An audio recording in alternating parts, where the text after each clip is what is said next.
ভিতর থেকে বাইরে কেউ আসবে না, বাইরে থেকে ভিতরে কেউ যাবে না, এরকম একটা কঠিন কঠোর ভাবে নিয়ম করা হয়েছে। বাবাইদা করেছেন মানে আমাদের রক্ষা করার জন্য। আর সিসি বর্দার বাড়িতেও যারা থাকেন তারাও ভিতরেই থাকছেন, তারাও ওখান থেকে কেউ বাইরে বেরোচ্ছেন না। অত্যন্ত কঠোর এবং কঠিন ভাবে মানে এখন আমাদের চলতে হচ্ছে। এটা সত্যি খুব কষ্টকর, তবুও চলতে হবে নিজেদের রক্ষার ক্ষেত্রে। পরম পূজনীয়া বড় বৌদি প্রত্যেক দিন ঠাকুর বাড়িতে প্রণাম করতে আসতেন, তো তার প্রণামটাও এখন বন্ধ রয়েছে। সিসি বর্দার বাড়ি থেকে বাইরে কেউ বেরোচ্ছেন না, আবার ঠাকুর বাড়িতেও ঠাকুর বাড়ির মানুষরাও বর্দার বাড়ির দিকে কেউ যাচ্ছেন না। এরকম একটা কঠিন পরিস্থিতি। ফিলান্থ্রপি অফিস সম্পূর্ণরূপে বন্ধ, এবং এই সব কিছুই করা হয়েছে যে আমরা যাতে সুস্থ থাকি, আর কোনো অবস্থাতেই আমরা যাতে ঘর থেকে না বেরোই সেই নির্দেশই দেওয়া হচ্ছে দেখছি। আর বিশেষ প্রয়োজন ছাড়া যেহেতু নিত্য প্রয়োজন সেগুলো তো করতেই হবে। আর আশ্রমে একজন থাকতেন ভক্ত, মৃত্যুঞ্জয় রায় চট্টোপাধ্যায়, আপনারা চিনবেন হয়তো, যে বিমল দা যে আছেন, বিমল রায় চ্যাটার্জি ডাক্তার আছেন যে ডানকুনিতে থাকেন, তারই ছোট ভাই। গতকাল বিকেল 5টার সময় তিনি চলে গেলেন আমাদের ছেড়ে।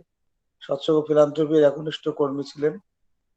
আর একটা বিরাট দায়িত্ব তিনি পালন করতেন, যেটা খুবই কঠিন দায়িত্ব, সেটা হচ্ছে আমাদের যে ঠাকুরের যে সমাধি মন্দির আছে সেই সমাধি মন্দিরটা পরিষ্কার করা। এটা তার মা করতেন। এর বাবা ছিলেন জগৎজ্যোতি রায় চট্টোপাধ্যায়, মানে বিরাট বড় ভক্ত ঠাকুরের, অসম্ভব মানে ইষ্টপ্রাণ। যারা অনেকেই প্রবীণ মানুষরা জানেন, সেই জগৎজ্যোতি দারই কনিষ্ঠ পুত্র হচ্ছেন এই মৃত্যুঞ্জয় রায় চট্টোপাধ্যায়। হঠাৎ করে তিনি চলে গেলেন কার্ডিয়াক অ্যাটাকে, তার কোনো করোনা টরোনার ব্যাপার নেই, তার অন্যান্য শারীরিক অসুবিধা ছিল, সেগুলোর জন্যই মানে তিনি চলে গেলেন। আমরা সবাই পরমপিতার আতুল চরণে তার বিদেহী আত্মার চিরশান্তি প্রার্থনা করি, আপনারাও করবেন। আর এগুলো তো থাকবেই, এসব নিয়েই আমাদের চলতে হবে। যেটা সব থেকে বড় কথা, এমনি সবাই ভালো আছেন, আচার্যদেব ভালো আছেন, আচার্যদেব বিভিন্ন বাবাইদা সিপাইদা বিঙ্কিদা তার পরিবারের সকলেই সুস্থ আছেন, ভালো আছেন। কিন্তু ভালো থাকা মানে একরকম ভালো থাকা, ভালো থাকা তো আর সত্যিকার যে ভালো থাকা ঠাকুর যেমন চাইছেন তেমন ভাবে ভালো থাকা তো আমরা এখন কেউই থাকতে পারছি না। কেননা এই যে সামাজিক দূরত্ব বজায় রাখা তো আর সৎসঙ্গীদের আদর্শ নয়। সৎসঙ্গীরা সবার সাথে মেশে, সবাইকে ভালোবাসে, সবাইকে আদর করে, সবাইকে কাছে ডেকে নেয়। এখন আমাদের এই পরিস্থিতির কারণে হয়ে গেছে। হ্যাঁ, এবার আমি কথা শেষ করলাম।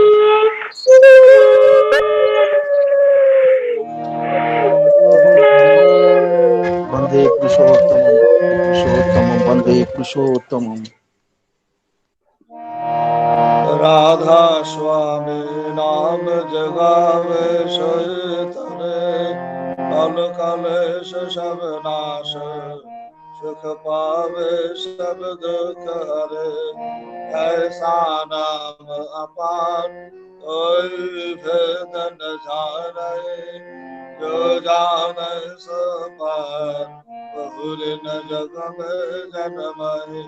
राधा स्वामी गाय कर जन्म सुफल कर ले, यही नाम निज नाम है, मन अपने हर ले। बैठक स्वामी अद्भुति, राधा निरख निहान, और न कोई लख सके। शोभा गम अपार गुप्तर बजहरिया, राधा स्वामी नाम नाम हर नहीं पावे। यहाँ कोई विश्राम और बंद गिरध स्वामी आगे, इन परताप जियब जागे, बारम बार करू प्रणाम। सद्गुरु पदम धम सतनाम, आदि अनादि जुगत अनाम। संत स्वरूप शरण धाम, आए बहुजन नाम लगाए, हमसे जीवन मिला चढ़ाए। सब जग छाया सुरत बताई, करम भरम सरिया बचाए। कोट कोट कर वंदना, अरब करब दंड। राधा स्वामी मेरे गए, तोरा भक्ति कस भक्ति सुनाए। तब सनैरे वेद कत बन ताहि विचार। सत्य पुरुष चौथ पद भाषा, संतन काय सदा विनाशा। सौधर दर साया गुरुपुर, दीन बजे नहाय चल जगूर। आगे अलख पुरुष नरमाला, देखा जाए सूरत सुसारा। इस पर यगमाल कोई कनारा, संत सुरत कोई करत बिहारा। सहस दर्श अटल अटारी, अद्भुत राधा स्वामी माल समारी। सूरत हुई अति करु मग नारी, पुरुष अनामे जाय समानी। और वंद गिरध स्वामी आग, इन परताप जियब जाग। बारम बार करू प्रणाम, सद्गुरु पदम धम सतनाम। और वंद गिरध स्वामी आग, बार बार कर जोर कर, सविनय कर पुकार। साध संग महिले अमित, परम गुरु दाता। कृपा सिंधु समरथ पुरुष, आदि अनादि अपार। राधा स्वामी परम पितु, मैं तुम सहाय धाम। बार बार बल जाओ, तन मन हर चरण पार। मुकुर मैं गाऊं, हर करी यश कृपा करो। धन्य धन्य गुरुदेवा, दया सिंधु पुरन धनी। नित करू तुम सेवा, अचल भक्ति महिदया प्रभु। दीनय दीनय नाथ, आठ गहा तुम यान कर। अब राखो नित साथ, दीन दयाल कृपानिधि। काम क्रोध मद लोभ, सब विधि अवगुण हार मैं। प्रभु राखो मेरी लाज, तुम द्वारे अब मैं पना। राधा स्वामी गुरु समरात, तुम बिन और न दूसरा। अब करो दया पर थक सर, तुम द्वारे विलम्ब करो। दया करो मन साया, दया प्रेम पिता। दुख सुख कुछ मैं नहीं, छूटे सब तुम्हार। दया करो मन साया, दया प्रेम पिता। दुख सुख कुछ मैं नहीं, छूटे सब तुम्हार। बार बार कर जोर कर, सविनय कर पुकार। साधु संग महिदे अभिधर, परम गुरु दाता। साधु संग महिदे अभिधर, परम पिता दाता। गुरु ब्रह्मा गुरु विष्णु गुरुदेव महेश्वर, गुरुदेव परम ब्रह्म तस्मै श्री गुरवे नमः। अखण्डमण्डलाकारं व्याप्तं येन चराचरं तत्पदं दर्शितं येन तस्मै श्रीगुरवे नमः अज्ञानतिमिरान्धस्य ज्ञानाञ्जनशलाकया चक्षुरुन्मिलितं येन तस्मै श्रीगुरवे नमः स्थावरं जङ्गमं व्याप्तं येन कृष्णं चराचरं तत्पादं दर्शितं येन तस्मै श्रीगुरवे नमः चिद्रूपेण परिव्याप्तं त्रैलोक्यं सचराचरं तत्पादं दर्शितं येन तस्मै श्रीगुरवे नमः न गुरुरधिकं तत्तं न गुरुरधिकं तपः तत्त्वज्ञानात् परं नास्ति तस्मै श्रीगुरवे नमः मन्नाथस्ति जगन्नाथ मद्गुरुस्ति जगद्गुरुः मदात्मा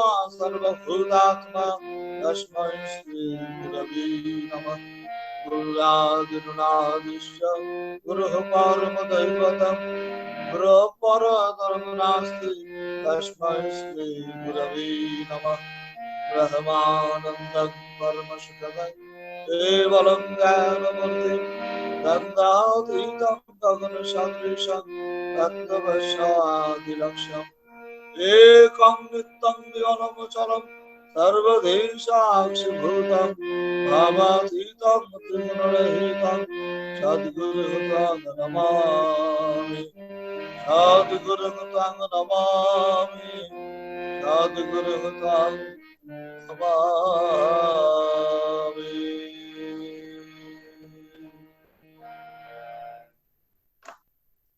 জয় গুরু।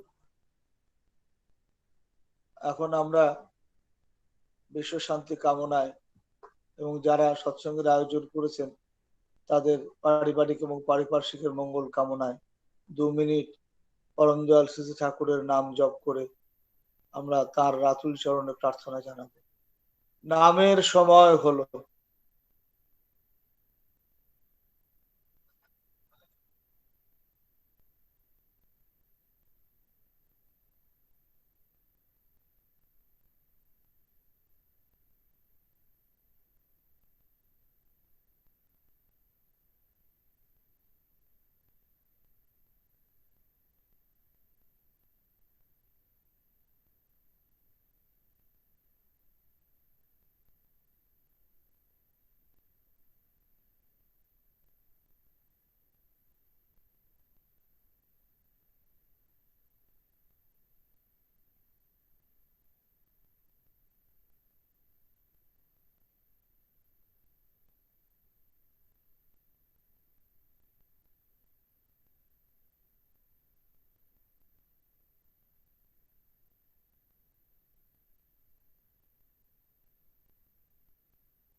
জয় গুরু।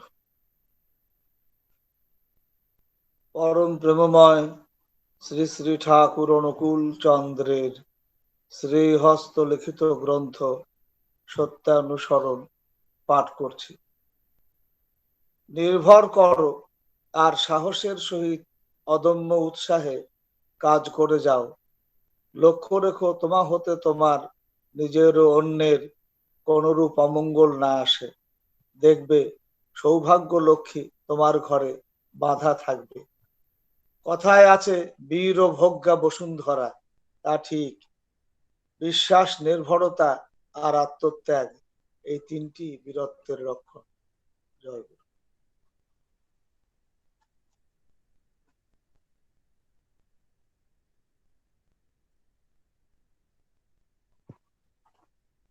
এখন পরবর্তী পাঠগুলো হোক।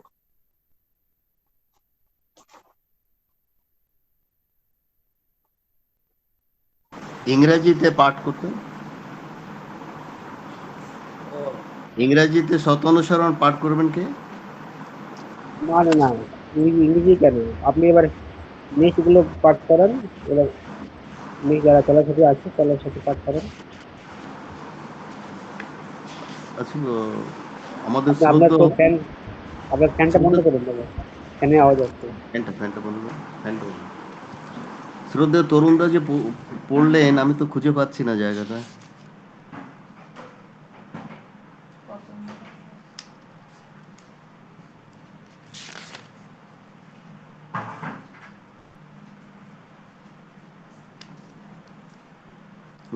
ইয়ে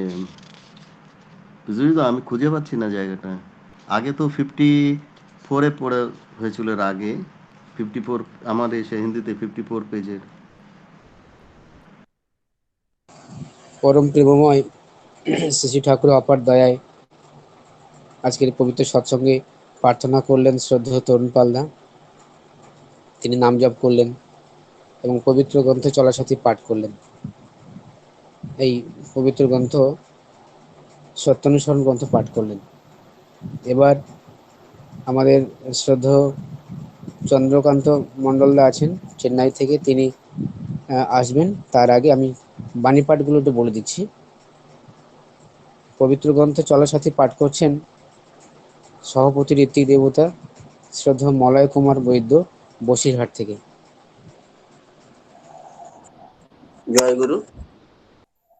পরম দয়ালের পবিত্র গ্রন্থ চলার সাথী থেকে পাঠ। যশস্বিতায় সেবা। তুমি মানুষের এমনতর নিত্য প্রয়োজনীয় হইয়া দাঁড়াও, যাহাতে তোমার সেবায় তোমার পারিপার্শ্বিক যথাসাধ্য প্রয়োজনকে পরিপূরণ করিয়া জীবন, যশ ও বৃদ্ধিকে আলিঙ্গন করিতে পারে। আর এমনই করিয়াই প্রত্যেকের অন্তরে ব্যপ্ত হও ও এগুলি তোমার চরিত্র হইয়া দাঁড়াক। দেখিবে যশ তোমাকে ক্রমাগত জয়গানে যশস্বী করিয়া তুলিবে, সন্দেহ নাই। বাণী সংখ্যা 3। বন্দে পুরুষোত্তম। বন্দে পুরুষোত্তম। শ্রী ঠাকুরের অমৃত দীক্ষাদাতা কর্মী শ্রদ্ধেয় মলয় কুমার বৈদ্যদা, তিনি অত্যন্ত সুন্দর অংশ চয়ন করেছেন, চলার সাথী থেকে তিনি পাঠ করেছেন। এবার পথের কড়ি অমৃত গ্রন্থ পাঠ করবেন শ্রী ঠাকুরের অমৃত দীক্ষাদাতা কর্মী শ্রদ্ধেয় হিরণময় গোপগলাইদা। পথের কড়ি পাঠ করবেন শ্রদ্ধেয় হিরণময় গোপগলাইদা।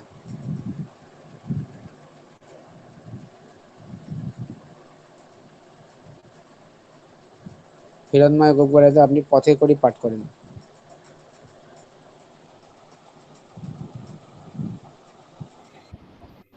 নীতি বিধি চলনকে যা নাকি অস্তিত্বের একমাত্র সার ও সম্বর্ধন, কৃতজ্ঞ কুটিল বিশ্বাসঘাতকতার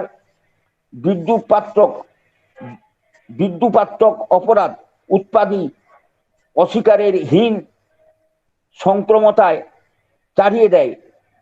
আর যারা আপোষের সুরে সেগুলিকে উদ্ধার করে রাখে, সাবধান হও, তোমরা তোমাদের অস্থিবৃদ্ধির আকুতিকে অতখানি হীনতা হীনতা বিধ্বস্ত করে দিও না, প্রতিরোধ করো, প্রতিবন্ধক হও, এমনতর সাধু উদার সংঘাতের সৃষ্টি করো, তারা উদ্বুদ্ধ হয়, ফেরে, জীবন বুদ্ধিকে আলিঙ্গন করে। 7 নম্বর বাণী, বন্দে পুরুষোত্তম। বন্দে পুরুষোত্তম। পথের শ্রী পরি পথ ঠাকুরের বলে শ্রী ঠাকুরের এবার পরবর্তী গ্রন্থ অমৃত গ্রন্থ স্বাস্থ্য সদাচার পাঠ করছেন শ্রী ঠাকুরের অমৃত দীক্ষাদাতা কর্মী গড়িয়া নাকতলা থেকে শ্রদ্ধেয় দেবাশিস ভট্টাচার্য। পরম প্রেমময় আমাদের পথে কুড়ি বলতে ছিল, কি হলো? পরম প্রেমময় শ্রী শ্রী ঠাকুর অনুকূল চন্দ্রের স্বাস্থ্য ও সদাচার সূত্র গ্রন্থ থেকে পাঠ। বৃদ্ধ মানে ক্ষয়স্যু হয়ে যাওয়া নয়কো, বরং সামর্থ্য নন্দিত প্রাজ্ঞ উৎসর্জনী প্রদীপ্তি নিয়ে জীবনীয় তাৎপর্যে নিজেকে স্বস্থশ্রোতা করে তোলা। ব্যতিক্রম দুষ্ট হয়ে চললে সত্তাও ক্ষয়স্যু হয়ে চলতে থাকে। তাই হয়েছে বার্ধক্য মানে ক্ষয়স্যু নিষ্প্রভ হয়ে নিজেকে অবশ অভিযানে নিঃশেষ করা। তাই দেখো, অস্খলিত নিষ্ঠা নিয়ে শিষ্ট অভিদীপনায় চলতে চেষ্টা করো, যাতে ক্ষয়স্যু না হও। এমনতর ভাবে নিজেকে বিনায়িত করো, আর এই বিনায়িত করতে গেলে অন্যকেও তেমনি ভাবে বিনায়িত করতে হয়। এই করার মহড়াতেই তোমার অন্তরে বিনায়ন প্রতিষ্ঠা লাভ করবে। তাই নিজেও নিভে যেও না, অন্যকেও নিভতে দিও না। সার্থক সন্দীপনায় চিরজাগ্রত রাখো নিজেকে। অমৃতের তুক জানো আর মৃত্যুকে অতিক্রম করো, এই তো আমার প্রার্থনা। বাণী সংখ্যা 25। জয় গুরু, বন্দে পুরুষোত্তম। বন্দে পুরুষোত্তম। পরমপিতার অপার দয়ায় শ্রদ্ধেয় দেবাশিস ভট্টাচার্যদা, তাকে আমরা পাই, বাণী পাঠ তিনি করলেন।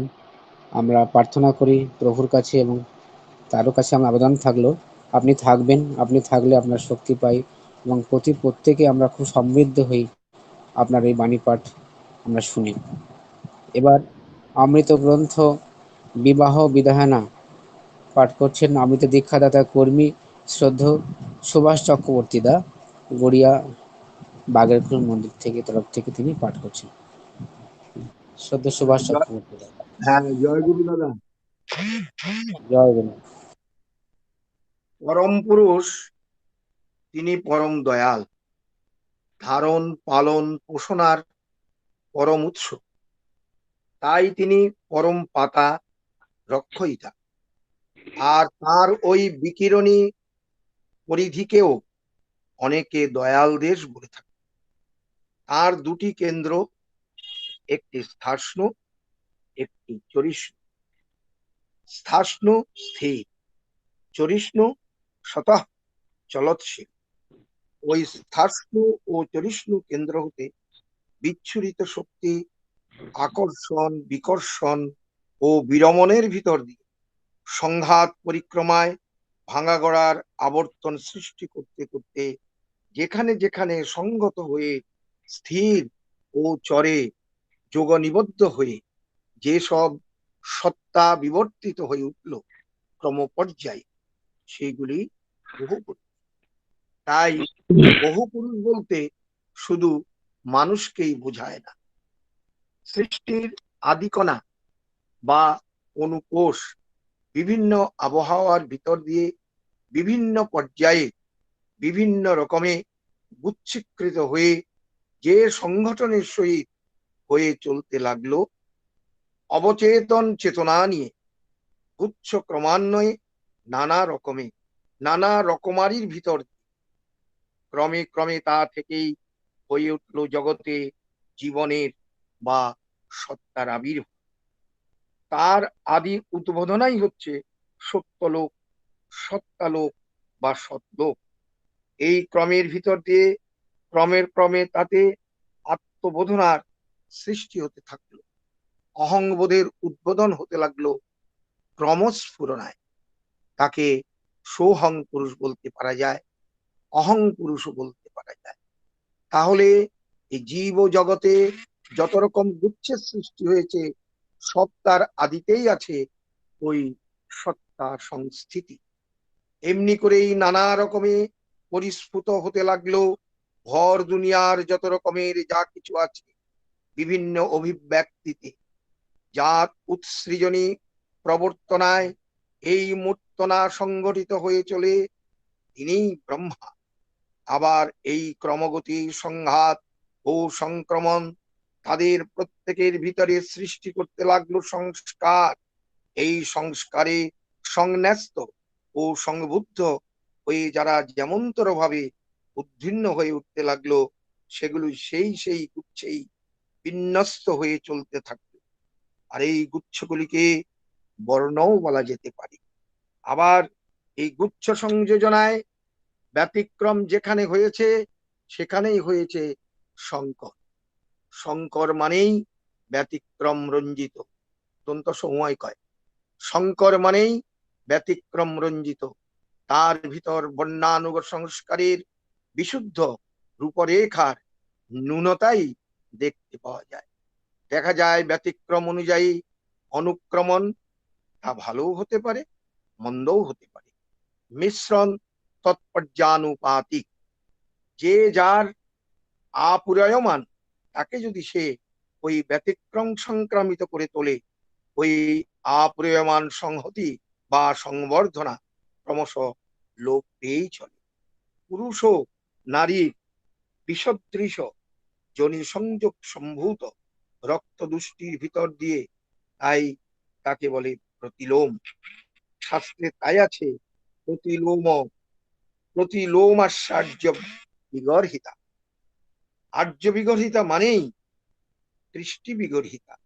এই গুচ্ছকে অমনি করে যতই ধ্বংসের পথে নিয়ে যাবে ব্যতিক্রম তেমনি নারকীয় দৃষ্টিভঙ্গিতে তোমাকে তোমার বর্ধনাকে ব্যতিক্রম দুষ্ট করে ক্রমশ হীন করে তুলতে থাকবেই কি থাকবে।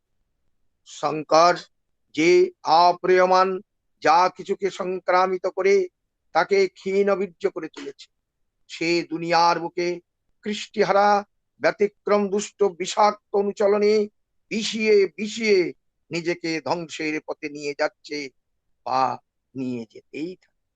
তাই বিজ্ঞানী বলো আর শাস্ত্রই বলো, সব দিক দিয়েই সদৃশ বংশে বিবাহই শুভ ও সংবর্ধনীয়। সদৃশ বংশ মানে হচ্ছে সমজাতীয় কৃষ্টি, ঐতিহ্য ও সংস্কার সম্পন্ন বিভিন্ন স্বগোত্র হারা সবর্ণ যে ধারার ভিতর দিয়ে ক্রম পর্যায়ে সেই সেই বংশীয়রা স্বপরিবেশ নিজেদের উৎসর্জিত করে ক্রম বর্ধনায় অমনতর শিক্ষা দীক্ষায় দক্ষ করে তুলে আপুরীয়মান করে তুলেছে ও তুলছে। আর এই সদৃশ সংযোজনার ফলে সন্তান সন্ততিও ওই আপুরীয়মান সংবর্ধনার ভিতর দিয়েই আচরণ ও চরিত্রকে অক্ষুণ্ণ ভাবে কর্ষণ করে জীবনে বর্ধনে সব দিক দিয়ে সমুন্নত হয়ে অমৃত পন্থায় অমৃত তপা হয়ে নিজেরা অমৃত উপভোগ করে পরিবেশকেও অমৃত পাই করে তুলতে থাকে। তাই বলি, যদি বাঁচতেই চাই বাড়তেই চাই সত্য পন্থায় সবারই পন্থা। সদৃশ সংযোজনার ভিতর দিয়ে এমনকি অনুলোম বিবাহের বেলাতেও ব্যতিক্রম দুষ্ট নয়। এমনতর বংশ সংস্কৃতি কৃষ্টি ও আচরণ পদ্ধতি ইত্যাদির সঙ্গতিশীল সমীচীন সমাবেশ দেখে ওই সদৃশ সংযোজনার মূল উদ্দেশ্যকে অব্যাহত রেখেই চলতে হবে।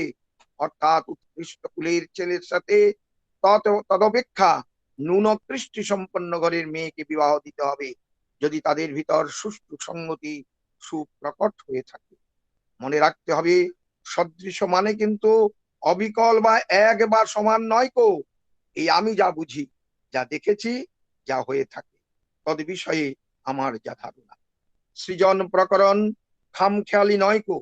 প্রকৃতির বিধি বিনায়িত নিয়ন্ত্রণের তাৎপর্যের ভিতর দিয়ে যা কিছু সংগঠিত হয়ে থাকে, প্রাজ্ঞ বিজ্ঞানবিদ দ্রষ্টা পুরুষের দর্শনের ভিতর দিয়ে যা আমরা জানতে পারি, সত্তার সাংগঠনিক সংস্কৃতি ও প্রকৃতিকে যে বিপর্যস্ত করে তোলে এমনতর মিশ্রণ ব্যতিক্রম দুষ্ট এই দেখা যায়।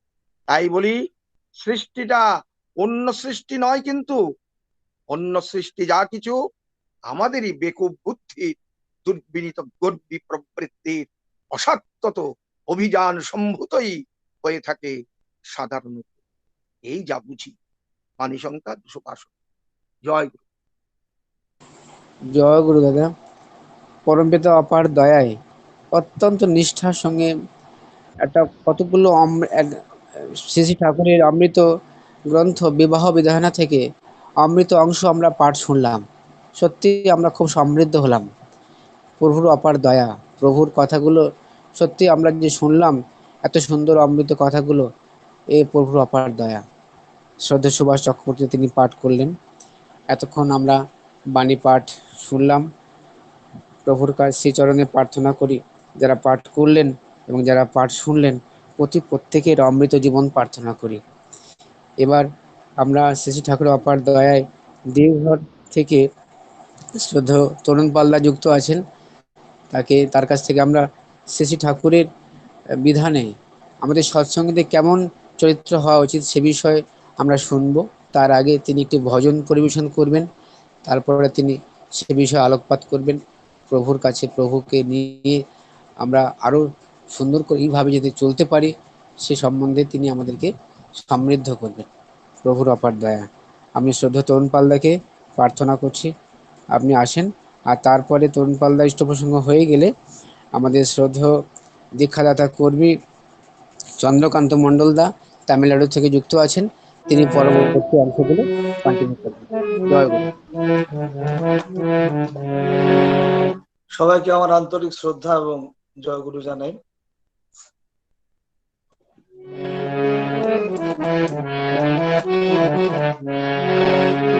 হৃদয় আমার উঠলে ওঠে আবেগে ভরা নরতানে, হৃদয় আমার উঠলে ওঠে আবেগে ভরা নরতানে, প্রভুর লীলা গাই যে আমি, প্রভুর লীলা গাই যে আমি, তাই সুমধুর কীর্তনে আবেগে ভরা নর্তনে, হৃদয় আমার উঠলে ওঠে আবেগে ভরা নর্তনে। জীবন যখন সকল হারায়, প্রাণ যে তখন তার ছোঁয়া চায়, জীবন যখন সকল হারায়, প্রাণ যে তখন তার ছোঁয়া চায়, সবখানে মন খুঁজে বেড়ায়, সবখানে মন খুঁজে বেড়ায়, কোথায় তিনি কোনখানে, আপনি প্রভু ধরায় আসেন এই হৃদয়ের স্পন্দনে, আবেগে ভরা নর্তনে, হৃদয় আমার উঠলে ওঠে আবেগে ভরা নর্তনে।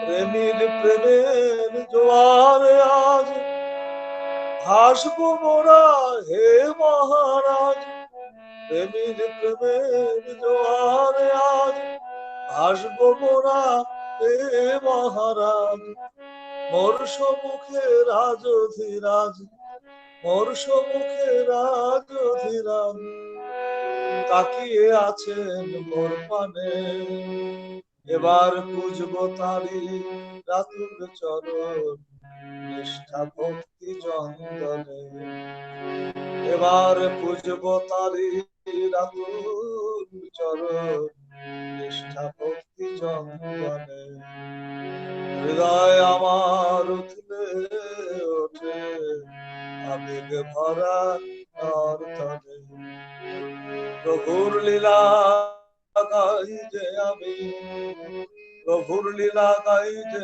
আমি গাই সুমধুর কীর্তনে, আবেগ ভরা নর্তনে হৃদয় আমার উথলে ওঠে, আবেগ ভরা নর্তনে। জয় গুরু। পরম দয়াল শ্রী শ্রী ঠাকুর, পরমারাধ্যা জগৎ জননী শ্রী শ্রী বর্মা, পরম পূজ্যপাদ শ্রী শ্রী বর্দা, পরম পূজ্যপাদ আচার্যদেব শ্রী শ্রী দাদার শ্রীচরণে আমার শতকোটি প্রণাম। পরম পূজনীয় বাবাইদার শ্রীচরণে আমার শতকোটি প্রণাম। অনলাইনে উপস্থিত সমস্ত দাদা ও মায়েদের আমার আন্তরিক শ্রদ্ধা এবং জয়গুরু জানাই। আজকে আমার যে আলোচ্য বিষয় সেটা হলো সৎসঙ্গীদের বৈশিষ্ট্য, সৎসঙ্গীরা কেমন হতে হবে, সৎসঙ্গীরা আমরা কেমন হওয়ার সাধনা করছি। পরম দয়াল শ্রী ঠাকুর বললেন, সতে সংযুক্তির সহিত তদ্গতি সম্পন্ন যারা, তারাই সৎসঙ্গী, আর তাদের মিলন ক্ষেত্রই হলো সৎসঙ্গ। সতে সংযুক্তির সহিত তদ্গতি সম্পন্ন যারা, যারা আমরা পরম পিতাকে মুখ্য করে এগিয়ে চলেছি, যারা আমরা তার প্রবর্তিত সাধন পথে আমরা যারা অগ্রসরমান হয়ে রয়েছি, তারাই আমরা সৎসঙ্গী। সৎসঙ্গীদের কেমন আচরণ কাঙ্ক্ষিত পরম দয়ালের কাছে, সেই প্রসঙ্গে একটা কথা খুব মনে পড়ে। আচার্য দেবশ্রী দাদা বলছিলেন একদিন কথা প্রসঙ্গে, যে সৎসঙ্গীদের উপরে মানুষ বিশ্বাস করে। এখন এমন অনেক জায়গা আছে যেখানে গ্রামে গঞ্জে কোন একটা বিধান দিতে গেলে সৎসঙ্গীর খোঁজ পড়ে যায়, কারণ সবাই জানে যে সৎসঙ্গীরা তারা যেটা বলে সেটা সত্য বলে, তাদের ভিতরে কোনো রকম কারচুপি নেই, তারা মানুষের ভরসার স্থল।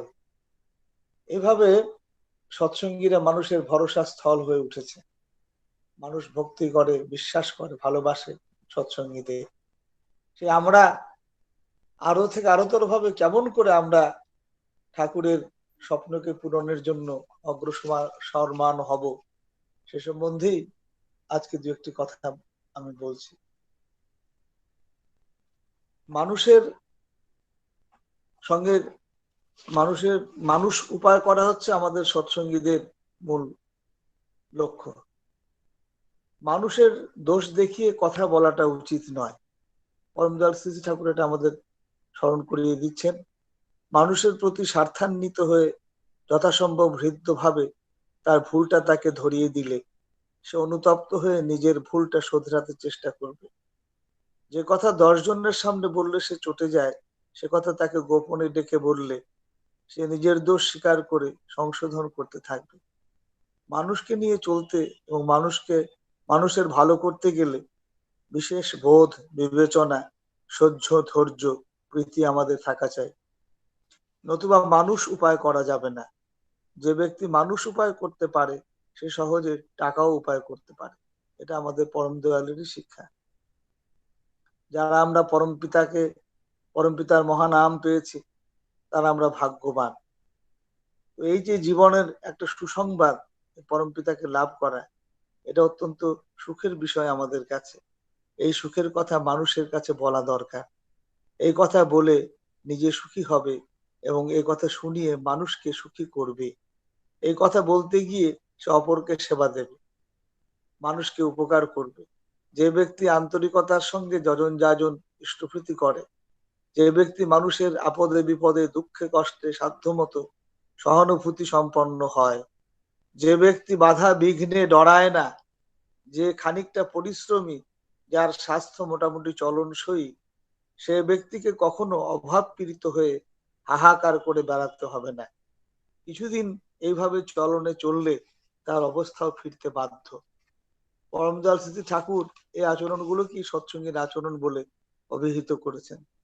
একটা সৎসঙ্গী যদি একটা গ্রামে থাকে, সে তার গ্রামের লোককে দৈন্যগ্রস্ত থাকতে দেবে না। সে হবে সুখের প্রাণ, সে মহাসুখের অধিকারী। পরমপিতা এই সব মহাসুখী মানুষগুলো পৃথিবীকে উপহার দিয়েছেন। এটা পরম সৌভাগ্যের কথা।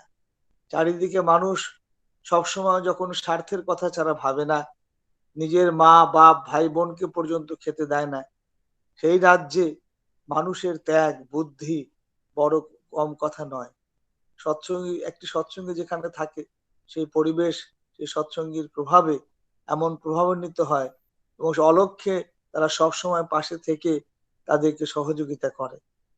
সৎসঙ্গী প্রতিষ্ঠানের ধারা চরিত্র করি ধারা হবে, মানুষ করি ধারা হবে।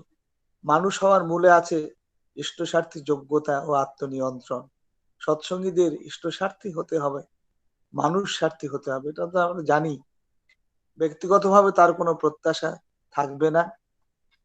মাথা খাটিয়ে গা গতর খাটিয়ে অন্যকে খাটিয়ে লাভজনক পরিচালনার ধারায় অভ্যস্ত হয়ে উঠতে হবে প্রতিটি সৎসঙ্গী। ফলে মানব সমাজের সৎসঙ্গ সমাজের সকলের মঙ্গল এবং শ্রীবৃদ্ধি সূচিত হবে, হয়েও যাচ্ছে সেটা। প্রত্যেকটি মানুষের বাঁচা বাড়ার উদ্দেশ্যকে বহন করে চলতে হবে সৎসঙ্গীদের। কৃষ্টির জন্য সংগ্রাম করতে হবে তাদের। সৎসঙ্গ দাঁড়িয়ে আছে প্রত্যেকটি সত্তার স্বার্থ নিয়ে। সৎসঙ্গের বিরুদ্ধে যাওয়া মানে নিজের বিরুদ্ধে যাওয়া। কোনো লোকের সঙ্গে সৎসঙ্গীর বিরোধ নেই যদি বাঁচা বাড়ার প্রতিকূলে তারা না যায়। বাঁচা বাড়ার প্রতিকূলে যদি কেউ যায়, তা থেকে প্রতিনিবৃত্ত করার চেষ্টা করলে সেটা বন্ধুত্বের কাজ হবে। এই কাজটাও হলো সৎসঙ্গীদের অবশ্য করণীয় কাজ। কাউকে মরতে দেওয়া চলবে না, কাউকে পড়তে দেওয়া চলবে না। এটা হলো সৎসঙ্গীদের বাস্তব তপস্যা। এই তপস্যা সফল হলে দেখা যাবে সৎসঙ্গী কর্মীদের মতো এমন নির্ভরযোগ্য কর্মী খুব কম থাকবে পৃথিবীতে। তারা যেমন নির্লোভী হবে, তেমনি মানুষের মঙ্গলকামী হবে। আচার ব্যবহার কথাবার্তা সবই সুন্দর হবে। এদের দেখে বোঝা যায় ঠাকুর কত বড় ঠাকুর, ঠাকুর কত বড় শক্তিমান।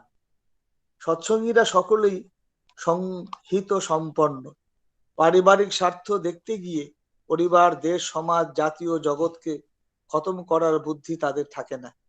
তারা প্রত্যেককে তাদের বৈশিষ্ট্য অনুযায়ী পোষণ দেয়, সবার জন্য একটা অভিন্ন মঞ্চ সৃষ্টি করে।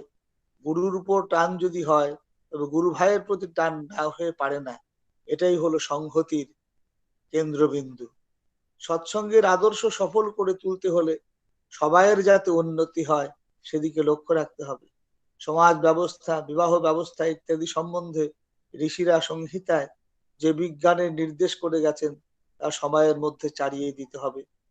প্রতিলোম সম্পর্কে খুব হুঁশিয়ার থাকতে হবে। বিধিমাফিক অনুলোম অসবর্ণ বিবাহ হয় যত তত ভালো।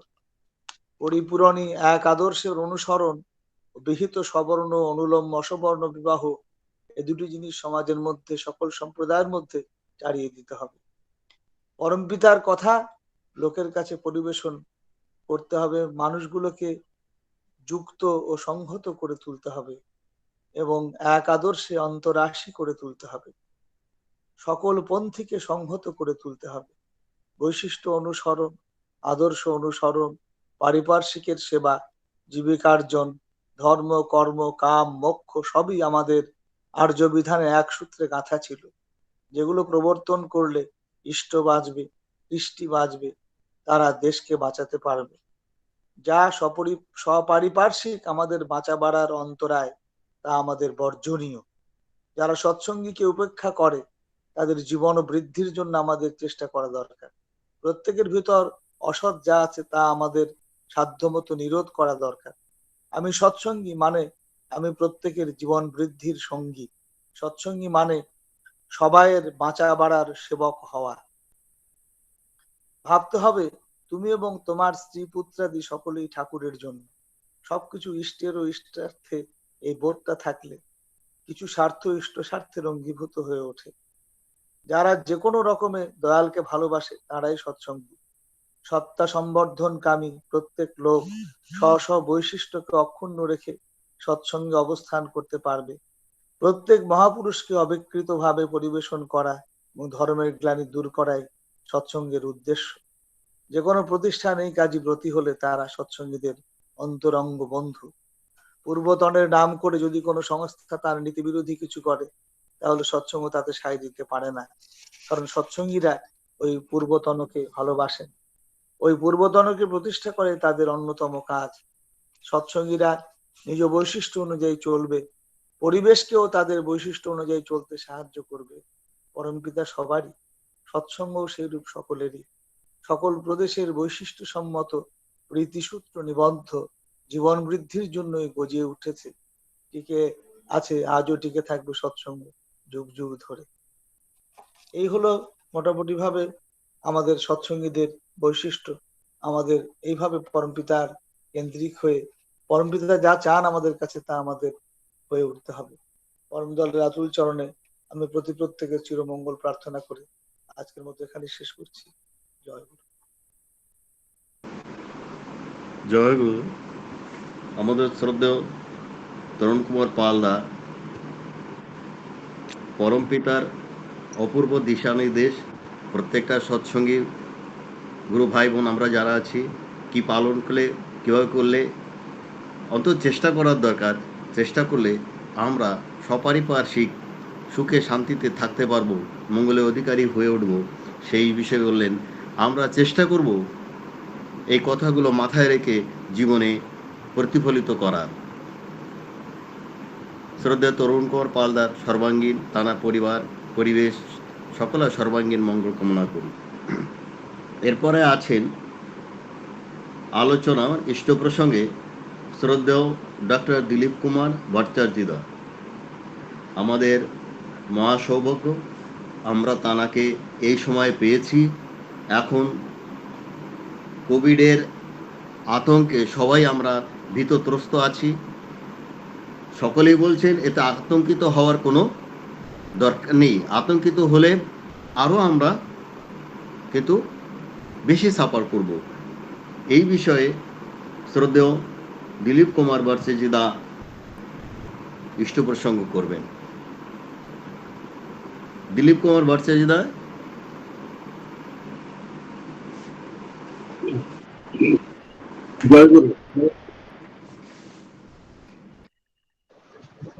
শোনা যাচ্ছে দাদা? হ্যাঁ, শোনা যাচ্ছে।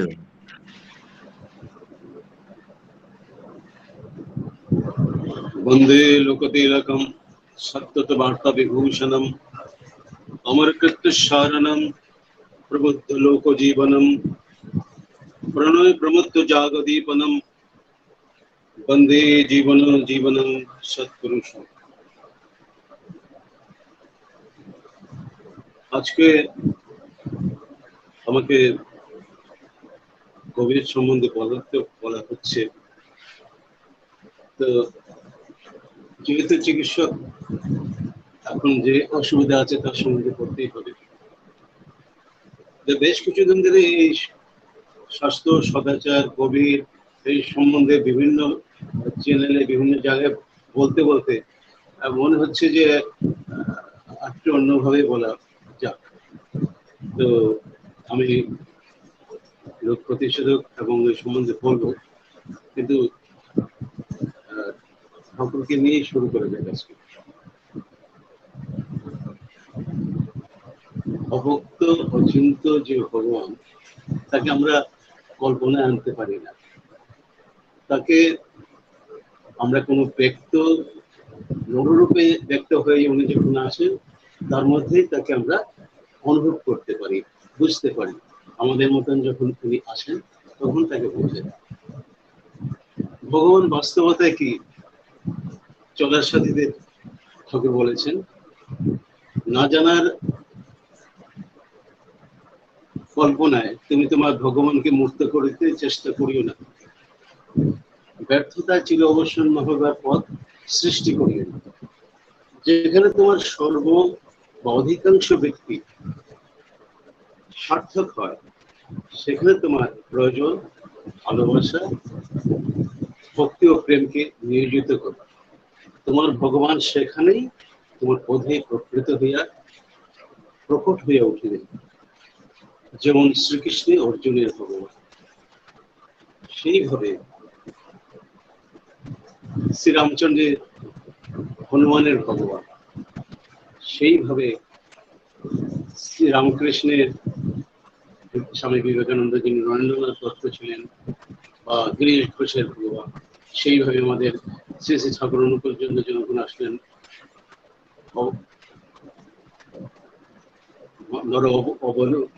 অবয়ব নিয়ে অবক্তকে যখন আসলেন, শ্রীকৃষ্ণ প্রসন্ন ভট্টাচার্যের মতন বিজ্ঞানী, পঞ্চানন সরকারের মতো লোক, এবং আস্তে আস্তে আস্তে আস্তে অজস্র আমাদের মতো চুনকুটিও শ্রী শ্রী ঠাকুরকে ধরে সেই অবক্ত অচিন্ত ভগবানকে বুঝতে পারছি।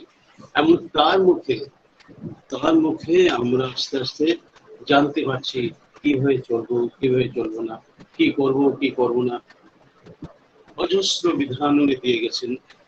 এবং সবচেয়ে মানে মানে মজার কথা বলবো না, সবচেয়ে সৌভাগ্যের কথা বলবো যে এর আগে যত অবতার আসছেন, যত পয়গম্বর আসছেন, যারাই আসছেন, তাদের কথাবার্তাগুলি অনেক পরে, তারা নিজেরা লিখে যাননি।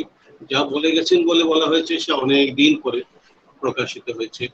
যীশু খ্রিস্টের পরলোক গমনের পরে অনেক দিন পরে যীশু খ্রিস্টের বাণী, কথাবার্তাগুলি বিভিন্ন জন বিভিন্ন রকম ভাবে প্রতিষ্ঠিত করেছেন। মোহাম্মদের ক্ষেত্রেও সেরকম। ওনার যে হাদিস লেখা হয়েছে, ওনার মৃত্যুর 150 বা 200 বছর পরে হাদিস সম্বন্ধে লেখা হয়েছে। কোরআন সম্বন্ধে বিভিন্ন রকম বক্তব্য আছে। শ্রীকৃষ্ণের বাণী আমরা পেয়েছি মহাভারত থেকে, গীতা, আর শ্রীরামকৃষ্ণের যে কথামৃত, সেগুলিও অনেকদিন পরে শ্রীম বাড়িতে বসে লিখেছেন, আর পরে সেটা প্রকাশিত হচ্ছে। শ্রী শ্রী ঠাকুর নিজের জীবিত অবস্থায় প্রত্যেকটা যা আলোচনা হয়েছে, প্রত্যেকটা বাণী দিয়েছেন, সেগুলি দেখে গেছেন, কারেক্ট করেছেন এবং ওনাকে অ্যাপ্রুভেল দিয়ে গেছেন। অচিন্ত কুমার সেনগুপ্ত, যিনি শ্রীরামকৃষ্ণের ভক্ত ছিলেন, শ্রী ঠাকুর বলেছিলেন যে আরো যারা আসছিলেন, যারা মানে মহাপুরুষ, মহামানব, তারা তো নিজেরটা কিছু দেখে যাননি, আপনি সব বলেও যাচ্ছেন আবার লিখেও যাচ্ছেন, সেটা কি বুঝতে পারলাম না। তখন শ্রী ঠাকুর বলেছিলেন, কিছুক্ষণ আগে কিছু লোক এসেছিল, তাদের সঙ্গে ঠাকুর কিছু বক্তব্য রেখেছিলেন, তাদের 4-5 জন চলে গেছিল, তাদেরকে ডাকিয়ে আনলেন এবং বললেন প্রত্যেককে যে আমি কি বলেছিলাম তোমরা একটু সংক্ষেপে বলো তো দেখি। দেখা গেল যে 4-5 রকম ভাবে সেই কথাগুলি বলছে। অচিন্ত কুমার সেনগুপ্তের সামনে যে কথাগুলি হয়েছে, তখন ঠাকুর বললেন যাতে বাণীগুলি বিকৃত না হয়, কথাগুলি বিকৃত না হয়। বেশিরভাগ ক্ষেত্রে কি হয়, ঋষি বা প্রফেট আসার পরে তার কথাগুলি, তার বাণীগুলি, তার আচরণগুলি, তার জীবন চরিত্রগুলি কিন্তু পরিবর্তিত হয়ে ঢুকে আস্তে আস্তে অন্যদিকে চলে। সেই জন্য আমাদের পরম সৌভাগ্য যে আমরা শ্রী শ্রী ঠাকুরকে পেয়েছি। শুধু তাই নয়, আমরা পেয়েছি পরবর্তী যেটা আচার্য পরম্পরা, যেটা উনি রেখে গেছেন এবং বলেই যাচ্ছেন আগে থেকে, সেই কিছু থাকাতে এখন আমরা আমাদের যে সমস্যাগুলি আছে, আমরা পরম সৌভাগ্যবান, আমরা নিজেরাও বাঁচতে পারছি। এবং সঙ্গে সঙ্গে আমাদের যেটা বলা আছে, সৎসঙ্গীদের কাজ শুধু নিজে বাঁচা নয়, পরিবেশ প্রতিবেশী সবাইকে নিয়ে বাঁচা, একা বাঁচতে পারি না। এখন যে অসুখটা আসছে, অনেক অসুখে আসছে, আজকে থেকে 100-150 বছর আগে একটা ঠাকুর 100 বছর আগে বানিয়ে দিয়ে গেছিলেন কিভাবে আমরা থাকতে হবে। বিশেষত এই ধরনের যে সংক্রামক রোগগুলি, ফ্লু, স্পেনিশ ফ্লু এসেছিল 100 বছরের আগে, ইউরোপে প্রচন্ড পরিমাণে লোকজন মারা গেছে। সেটা ধরনটাও সেরকমই ছিল। প্রথমে একটা ফ্লু আসলো, প্রচুর লোক মারা গেল, তারপরে কিছুদিন বেশ ঠান্ডা, দ্বিতীয় ঢেউ যখন আসলো আরো গেল, তারপর আবার তৃতীয় ঢেউ আসলো, বছর 3 লাগলো শেষ হলো। সেইটা আসার আগে ঠাকুর আমাদের এখানে বলে গেছিলেন কিভাবে চলতে হবে। অসুখ বিসুখ হয়, সর্দি কাশি ইনফ্লুয়েঞ্জা জাতীয় রোগ হয়, তাহলে কত ফুট দূরত্ব বজায় রাখতে হবে, লোকের কাছে না যেতে হবে, নিজেকে আইসোলেটেড করে রাখতে হবে। তাছাড়া সব সময় উনি সদাচার স্বাস্থ্য সম্বন্ধে অজস্র কথা বলে গেছেন। ওনার বাণীগুলির থেকে স্বাস্থ্য সদাচার শিক্ষা তো আমরা পাই, এটা একদম আমাদের নিত্য পাঠ্য আক্রান্ত হওয়া উচিত, সবসময় ছিল। 2 নম্বর আছে অনুশ্রুতিতে ছড়া, যেটা ছড়া গ্রন্থ করা হয়েছে ঠাকুর 1940 ইংরেজিতে, 1940 ইংরেজিতে ঠাকুরকে নিবেদন করা হয়েছিল যে আপনি কিছু যদি ছড়া সহজভাবে বলেন, আপনার অনেকগুলি মানে অনেক বড় থেকে বুঝতে অসুবিধা হয়, সহজভাবে যদি বলেন সাধারণ মানুষগুলি যদি বুঝতে পারে, গ্রামের মেয়েরা যদি বুঝতে পারে।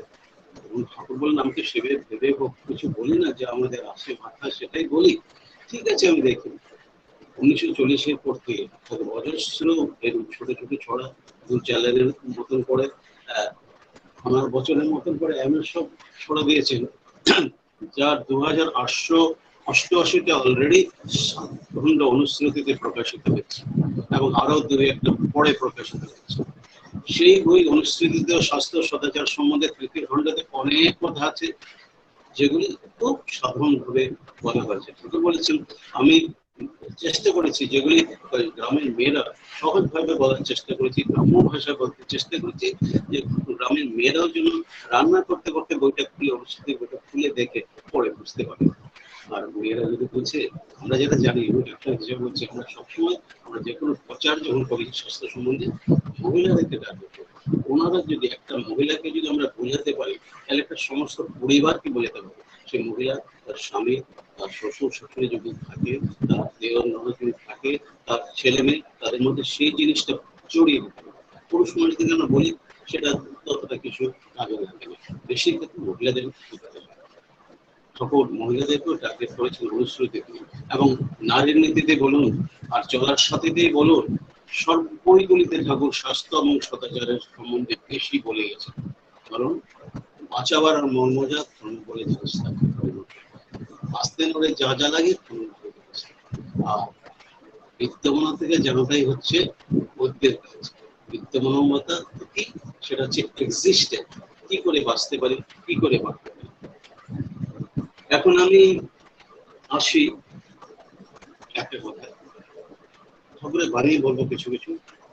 ঠাকুর বললেন বাঁচতে গেলে বাঁচার বিধান মেনে তোরে চলতে হবে, নইলে বাঁচন বাঁচবে না, নিছক জাহান্নামে যাবে। তাহলে বাঁচারও একটা বিধান আছে, বিধান ছাড়া চলে না। বিধাতা যিনি, তিনিও একটা বিধির বাঁধনে আটকানো, একটা ল চলছে, একটা আইনের মধ্যে আছে, লজ অফ লাইফ, জীবনের একটা ছক বাধা নিয়ে হচ্ছে, তার বাইরে ঈশ্বরও যেতে পারে। তো সেই ছকে তো আমাদের চলতেই হবে। আমরা কি করি, আমরা এই কোভিডের সময় দেখলাম দুর্দশাতে কাবু যখন বৃত্তি কাবু তাই বাঁচার টানে মানুষ তখন বিধির পানে। যখন প্রথম ওয়েভটা আসলো, কিছুদিন পরে সব মাস্ক ব্যবহার শুরু হলো, হাতটা ধোয়া শুরু হলো, একটু সতর্ক হলো, লকডাউন এসব হলো, তখন ঠিক। তারপরেই একটা এমন শুরু হলো যে করোনা চলে গেছে, আনন্দ আনন্দ। আমরা যারা পাবলিক হেলথ জনস্বাস্থ্য নিয়ে চলি, যারা ওই মহামারী সম্বন্ধে আমরা আমাদের যাদের ধারণা আছে, যারা মাইক্রোবায়োলজিস্ট, ভাইরোলজিস্ট এবং পুলিশ সম্বন্ধে যারা পড়েন, তারা বারবার ওই করে বলে যেটা কিন্তু শেষ নয়, এই সমুদ্রের ঢেউয়ের মতো আসবে যাবে, এবং ন্যাচারাল যেটা পদ্ধতিতে অ্যাটলিস্ট 3 বছর আসতে থাকে। প্রথমটা আসে, তারপর দ্বিতীয়টা একটু বেশি ভাবেই আসে, তৃতীয়টা আস্তে আস্তে আমাদের ঠিকঠাক কমে যায়। তো যে যে বিধানগুলি সরকার দিচ্ছেন, আমেরিকার সিডিসি বা সেন্ট্রাল ডিজিজ কন্ট্রোল দিচ্ছে, আমাদের আইসিএমআর দিচ্ছে, এবং রাজ্য সরকারও যেগুলো বলছেন, সবগুলি যে মুদ্রা কথা কিন্তু আমাদের স্বাস্থ্য সদাচার সম্বন্ধে ঠাকুর বহুদিন আগে বলে গেছেন। ঠাকুর সবাইকে যেমন যজনষ্ঠীমিতি নিয়ে চলতেই বলছেন, সঙ্গে সঙ্গে সস্তনী সদাচার বলেছেন। আর সস্তনী সদাচার আমরা জানি অঙ্গাঙ্গিক হয়ে যাবে বাঁচতে গেলে। কারণ আমার শরীরটাকে শরীরকে মূল জিনিস বলেছেন শ্রী বিগ্রহের মন্দির, শরীরটাকে শ্রী বিগ্রহের মন্দির ভেবে যত্ন করতে বলেছেন, সকল পটু সুস্থ রাখতে বলেছেন। তার জন্য কি করা দরকার সেটাও বলে গেছে, খাওয়া দাওয়া, চলাফেরা, সমস্ত ব্যাপারে আমরা কি করতে। এই জন্য যারা সস্তনী নিয়েছেন, সস্তনী তো শুধু নিরামিষ খাওয়া, ছাগলও নিরামিষ খাওয়া, সস্তনীর যে কত নিয়ম কানুন আছে সেগুলি মেনে যদি চলি, শারীরিক সদাচার আছে, মানসিক সদাচার আছে, আধ্যাত্মিক সদাচার তো আছেই। আধ্যাত্মিক সদাচারের সঙ্গে আমাদের এই ঠাকুর নিয়ে চলা, নাম ধান করা, নামময় ভাবে চলা, ইষ্টিচরণে চলা, এটা আছে। তার সঙ্গে ভালো বলে যেটা মনে হবে সেটা তৎক্ষণাৎ করার কথা আছে।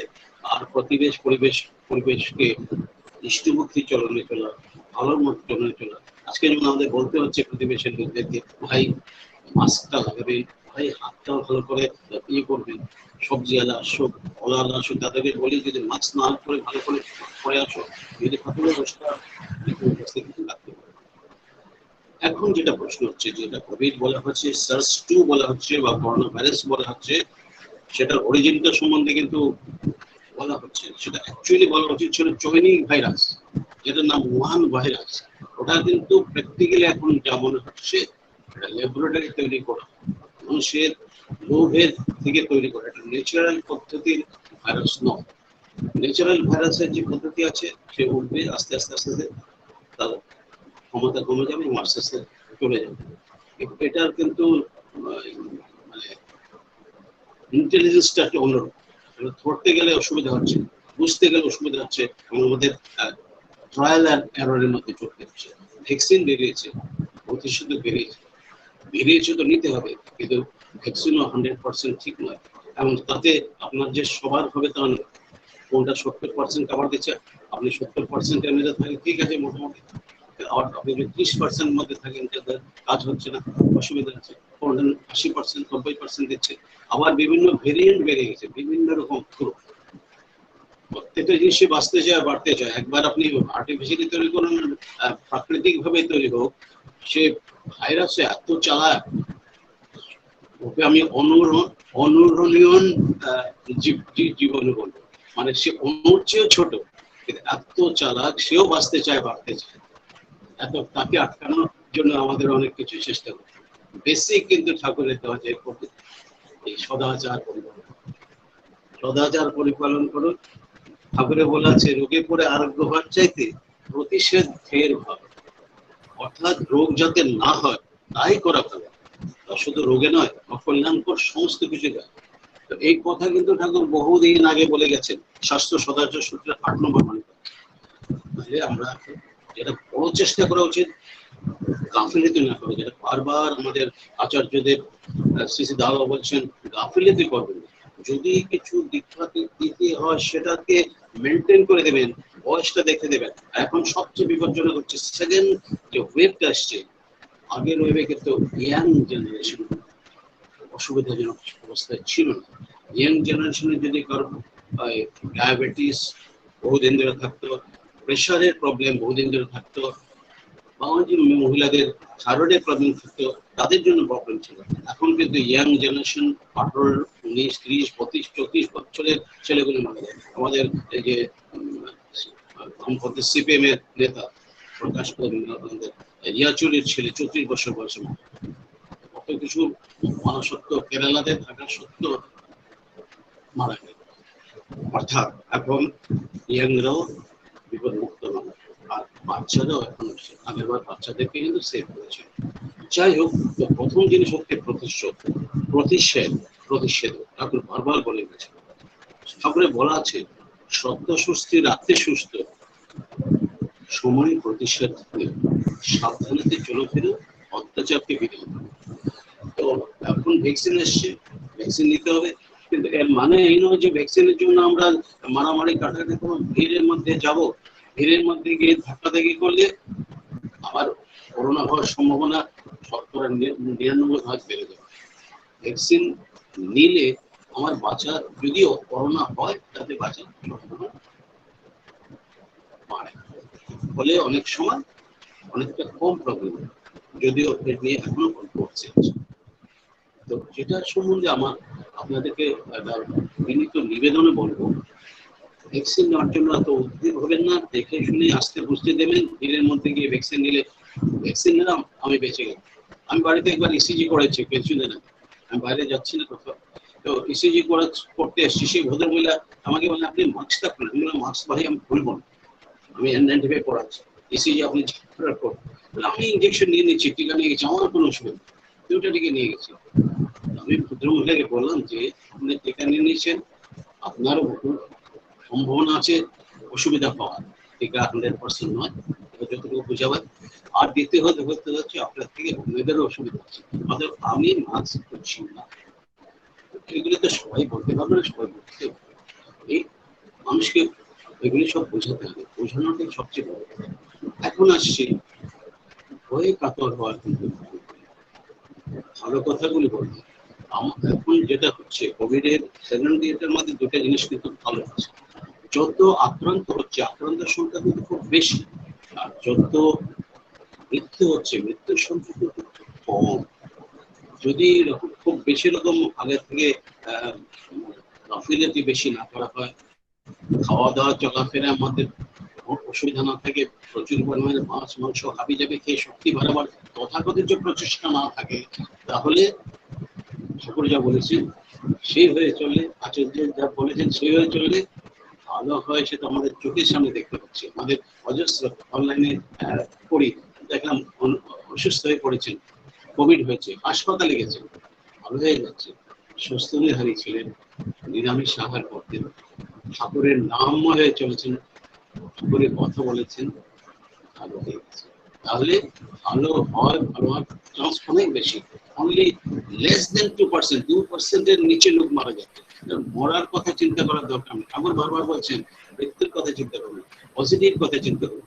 ভালো অনেক বেশি হচ্ছে, যত হচ্ছে ভালো হচ্ছে বেশি। আমরা যদি প্রতিষেধক নেই, আমরা যদি আগের থেকে রোগ যাতে না আসে দিয়ে সতর্ক হয়ে থাকি, আমাদের অসুখ হওয়ার সম্ভাবনা ভয়েরও কারণ। কিন্তু এই জন্য যে আমি ঠাকুরের দীক্ষা নিয়ে নিয়েছি আমার কিচ্ছু হবে না বলে দৌড়াতে থাকলাম, সেটা কিন্তু একদমই ঠিক নয়। সেটা মানুষকে বলাও ঠিক নয়, আর এটাও বলাও ঠিক নয় যে তুমি ইয়ে নিয়ে নাও, তোমার করোনা হবে না, তোমার সব ঠিক হয়ে যাবে। হ্যাঁ, ঠাকুরকে নিয়ে ঠাকুরের কথা মতো চললে, নিয়ম কানুন মেনে চললে অসুবিধা হবে। আমেরিকা থেকে প্রথম যখন ওয়েভ হচ্ছিল, তখন শ্রী পূজ্যপাদের শ্রী দাদা আমেরিকার আমাদের যে গুরু ভাই যারা আছেন তাদেরকে কে কেমন আছেন জানতে চেয়েছিলেন, এবং বলেছিল যারা স্বস্তি নেয়নি তারাও যেন স্বস্তির ধারে যেমন ভাবে চলে, সেই রকম খাওয়া দাওয়া চলাফেরা সমস্ত ব্যাপারটা যেন স্বস্তির ধারীদের মতো মেনে চলে, তাহলে রোগে পড়ে ভয় পাওয়ার কারণ থাকবে। তো সেইগুলি হচ্ছে মূল জিনিস। মাস্কের ব্যাপার আমি একটু বলতে চাইছি। যেটা একটা ব্যাপার আছে যে আমাদের স্বাস্থ্যবিধিটা মানতে হবে, কি জন্য ঠাকুরে বলা আছে কি করে বা কি এড়িয়ে স্বাস্থ্যবিধ নিটল থাকে, ওই তো বুঝি স্বাস্থ্যবিধি, করবি না তুই রোগ বিপাক। স্বাস্থ্যবিধিটা আমাকে মানতে হবে, এবং স্বাস্থ্যবিধি মানতে গেলে আমরা যারা মানে ঠাকুরে দীক্ষিত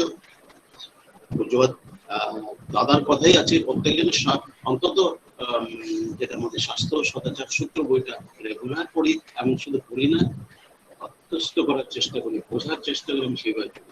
আর যারা আমরা স্বাস্থ্য নির্ধারী যারা পড়ছি মানছি, আমরা জানি আমাদের কাছে ইজি হয়ে গেছে, নতুন কিছু না। প্রথম যে যখন বলা হচ্ছে দূরত্ব বজায় রাখুন 6 ফুট, 3 ফুট, তারপরে 6 ফুট, তারপরে 8 ফুট। ঠাকুর কিন্তু সেই সময় 12 ফুট দূরত্ব রাখতে বলে গেছে। 12 ফুট দূরত্ব রাখা হবে এমন হয়তো আর একটু বেশি, সেগুলি আস্তে আস্তে আসে।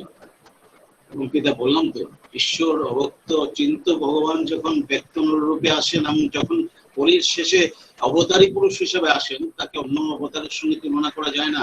উনি একেবারে মেইন জিনিসটা নিয়ে আসেন, উনি জানেন কি হবে এবং উনি জানেন তার প্রতিষেধক কি হবে। কিন্তু জগন্নাথের হাত নেই, হাত কাটা। আমরা তাকে জড়িয়ে না ধরলে, আমরা যদি তাকে না ধরে থাকি, তার কথা না শুনে শুধু কীর্তন করলে আর এ করলেই হবে না। কীর্তনে অনেক কিছু ভালো জিনিস আছে, কিন্তু তার মানে এই নয় যে আমি মানবো না। আমার স্বাস্থ্যবিধি কিন্তু মানতে হবে, এবং স্বাস্থ্যবিধিগুলি জানতে হবে। সময় কম বেশি বলে তো লাভ নেই। মাস্ক সম্বন্ধে বলতে চাইছি, একটা কাপড়ের টুকরো মাস্ক লাগিয়ে দিলাম, এটা ইউজলেস, নাথিং। অ্যাটলিস্ট যদি না পারেন 3 লেয়ার সার্জিক্যাল মাস্ক, 3টা লেয়ার যুক্ত সার্জিক্যাল মাস্ক ইউজ করুন। সেটা আবার বলা হচ্ছে 8 ঘন্টা পরে ফেলে দেবো, কিন্তু সেটা সম্ভব নয়, আমাদের সাধারণ মানুষের পক্ষে সম্ভব নয়, কস্টলি, এবং তার সাপ্লাই খুব কম। তাহলে এটাকে আমরা যারা ডাক্তার তাদের ক্ষেত্রে বা চিকিৎসা কর্মী যারা সবসময় এই করোনার রোগীদের মধ্যে ডুবে থাকতে হয়, বিশেষত আমার মেয়ে যে কোভিড হাসপাতালে ছিল, এখন এক জায়গাতে আছে, সেখানেও কোভিড শুরু হয়ে গেছে, সেটাকে কোভিড হাসপাতাল বলে ঘোষণা করা হচ্ছে। এবং যারা কোভিড হাসপাতাল ছাড়া যে সমস্ত হাসপাতাল, সেখানে 90% এর বেশি, 5% মতো লোক আসছে যারা টেস্ট করেই কোভিড পাওয়া যাচ্ছে। এখন সিমটমও বদলে গেছে, সিমটম পাওয়া যাচ্ছে। তাদের ধরে নিতে হবে আমার ধারে কাছে আশেপাশে যারা আছে সবাই কোভিড আক্রান্ত, একবারে সাবধানতা মানবে। তো যেটা মাস্ক সম্বন্ধে বলছিলাম, মাস্কটা ওই 3 লেয়ার করবেন। N95 করতে পারলে ভালো, কিন্তু সেটা পরে খুব কষ্টকর। এখন আমরা আসলে N95 করি, একটা চশমা লাগাই, একটা লাগাই, মানে গার্ড লাগাই, সেটা করতে হয়। হাসপাতাল ডবল মাস্ক পরে থাকতে হয়, শ্বাসকষ্ট হয়, সেটা সাধারণ মানুষের করতে হয়তো সম্ভব হবে না। দয়া করে মাস্কটা ভালো করে ব্যবহার করুন। স্যানিটাইজেশন, হাত সাবান দিয়ে ধোয়া, বারবার হাত ধোয়া, শাকসবজিগুলো ভালো পরিষ্কার করে। আর একটা জিনিস, যে ছোঁয়া টোয়ার ভেতর থেকে কিন্তু কিছু অতটা আসলে আমি সবজি ভালো করে ধুতে থাকলাম, গরম করতে থাকলাম, যখনই মাস্ক পরবো সেটা খেয়াল রাখতে হবে এই জায়গায়, চোখ, নাক, মুখ, এই জায়গাটা হচ্ছে মেইন জিনিস। এইটা হচ্ছে প্রবেশ পথ। চোখ ভালো করে চশমা লাগাতে হবে যাতে মাস্ক আমার টাইট হয়ে থাকে এবং ওইদিকে সেদিকে হাওয়া না বেরোয়। টাইট করে মাস্কটা পরতে হবে। আর অন্তত মুখটা, নাকটা, চোখটা ঢাকা, চোখের যে চশমা পরা থাকতে হবে বা অন্য চশমা পাওয়া যায়, যে টাইট করে রাখতে হবে। আর হাতটা ভালো করে ধুয়ে নিতে হবে বাইরের লোকের সাথে। তাছাড়া ভালো খাওয়া দাওয়ার আগে তোমরা করি আমাদের অভ্যাস। তাহলে মাস্ক পরা, স্যানিটাইজেশন রাখা, দূরত্ব বজায় রাখা এবং নামময় হয়ে থাকা, নামময় হয়ে থাকা। বারবার বলছে একটা জিনিস হচ্ছে ডিপ্রেশন হচ্ছে, সেটা অর্থনৈতিক অবস্থা খারাপ হচ্ছে, সেজন্য হচ্ছে কাজের চাপে খারাপ হচ্ছে, ডাক্তাররা অসুস্থ হয়ে পড়ছে, মানসিক উদ্বেগে হচ্ছে, অনেকে বাইরে সুইসাইড করেছিল কাজের অত্যন্ত চাপে। শুধু কলকাতা বড় বড় যে শহরগুলিতে, ছোট শহরে একদিন ডিউটি করলে 7 দিন রেস্ট পেয়ে যাচ্ছে, এখানে কিন্তু ডেইলি ডিউটি করতে হচ্ছে এবং ডাক্তারদের উপর একটা বোঝা মানে এত পড়েছে যেটা অমানবিক। ছুটি নেই, তোমার ছুটি আমার না। তো সেই জন্য বলছি সবাই ওই এটা মানবে। আর নাম মনে থাকে কি হয়, নামে ঠাকুর, আমি কি বলেছেন আপনারা সবাই জানেন, নামে আমাদের এনার্জি বাড়ে, নামে আমাদের ভিতরে এমন একটা শক্তি হয় যে ব্যাকটেরিয়া হয় গুলি, ভাইরাস গুলি মরে যায়, আমাদের উইল পাওয়ার বাড়ে, আমাদের সেন্সারি এবং যখন আমরা সরাসরি নাম করি অবলঙ্গাটার উপরে ভর করে, তখন সেন্সারি আর অটোনার্ভের যে সংযোগস্থল সেখানে সেন্সেশন হতে আমাদের রিল্যাক্সেশন হয়, মন ভালো থাকে। আর ডিপ্রেশন এড়াবার জন্য দরকার হচ্ছে আজকাল আমাদের আপনি বলেছেন বিপদ আমাদের অনেক কিছু ভালো জিনিস দেয়, যেটা হচ্ছে অনলাইন সৎসঙ্গ। যখনই সময় পাওয়া যাবে, যে সময় পাবেন অনলাইন সৎসঙ্গে শুনবেন, একটু না একটু ভালো কথা পাবেন, নতুন কথা পাবেন, জানার কথা পাবেন। আমি সবাইকে অনুরোধ করছি এইভাবে চললে আমরা ভালো থাকবো। লোককেও বলবো যে ভাই আসো, এইভাবে চলো। যারা দীক্ষিত তাদেরকে আমরা ধরে নেই পটেনশিয়াল দীক্ষিত, আমরা ধরে নিই অদীক্ষিত সৎসঙ্গী এবং তাদেরকে বলি। সেদিন আমার মেয়ে একজন বলেছে দীক্ষিত নয়, তার মা দাদু অনেক দাদুর কাছে দীক্ষা নেন, ও ছেলেটা ইয়াং ছেলে, সে বলছে যে দাদা একটু সংক্ষেপে করুন। সময় কমবে আর নেই। আমি সবাইকে জয় করে জানি, সবার মঙ্গল কামনা করে আমার বক্তব্য এখানে শেষ করি। জয় গুরু। আমাদের শ্রদ্ধেয় ডক্টর দিলীপ কুমার ভট্টাচার্য অপূর্ব আলোচনা করলেন। অলরাউন্ডার, কপিল দেবের মতন অলরাউন্ডার উনি, সব দিক থেকে আমাদের বললেন যে অপূর্ব অপূর্ব আলোচনা হলো। তার মোটামুটি যে কথা, যে শারীরিক, মানসিক ও আধ্যাত্মিক সদাচার, এইগুলো খেয়াল রেখে এইগুলো পালন করলে আমরা কিন্তু বেশিরভাগই এর থেকে অব্যাহতি পাবো। শ্রদ্ধেয় দাদার, তানার পরিবারে, পরিজনের, পারিপার্শ্বিকের, পরম দয়ালের রাতুল চরণে সর্বাঙ্গীন মঙ্গল কামনা করি। সবাই সুস্থ থাকুন, সুস্থ থাকুন। পরম দয়াল আমার সবাইকে সুস্থ সুস্থ রাখুন, সেই শক্তি দিন যে শক্তিতে আমরা সবাই সুস্থ সুস্থ থাকতে পারি। জয় গুরুদেব। এরপরে আসছেন একটা সঙ্গীত পরিবেশন করবেন শ্রদ্ধেয় রীতিশ রঞ্জন চক্রবর্তী দা। শ্রদ্ধেয় রীতিশ রঞ্জন চক্রবর্তী দা। হ্যাঁ, জয়গুরু জয়গুরু। জয় গুরু দাদা। দাদা আপনি একটা সত্যানুসরণের একটি সঙ্গীত বাণী আছে, হুম, ভারতের অবনতি তখন থেকেই আরম্ভ হয়েছে। এই বাণী ঘিরে আমার নিজের লেখা নিজের সুরে গানটি গাইছি। সুরের গুরু তুমি অনুকূল, তোমাকে প্রণাম করি। জীবন বোধের দুটি কেন্দ্রে ধরে সুরের গুরু তুমি অনুকূল, তোমাকে প্রণাম করি। জীবন বোধের দুটি কেন্দ্রে ধরে অবনতি যেতে শুরু সেখানে, অমৃত ঈশ্বর অসীম যেখানে। অবনতি যেতে শুরু সেখানে, অমৃত ঈশ্বর অসীম যেখানে। কল্যাণ ফুলে সাজাতে জীবন, কল্যাণ ফুলে সাজাতে জীবন। সযতনে সজীবনী তুমি অনুকূল, তোমাকে প্রণাম করি। জীবন বোধের দুটি কেন্দ্রে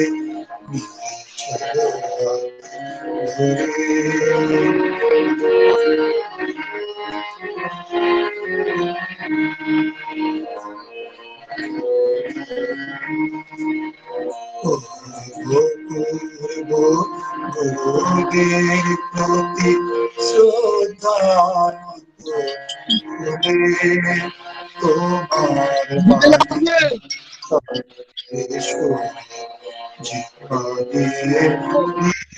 জলে ধ্যান গম্ভীর ইষ্টরাগে বর্ধনতে জীবন জাগে।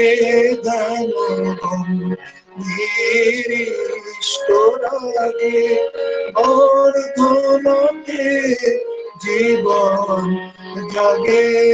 বুধ দৃষ্টি ভিতর দিয়ে, বুধ দৃষ্টির ভিতর দিয়ে তোমাকে তো স্মরণ করি। সুরের গুরু তুমি অনুকূল, তোমাকে প্রণাম করি। জীবন বোধে দুটি কেন্দ্রে ধরে। জীবন বোধে দুটি কেন্দ্রে ধরে। জীবন বোধে দুটি কেন্দ্রে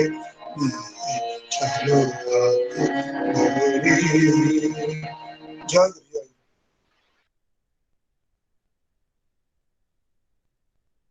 জয় গুরু, জয় গুরু, জয় গুরু।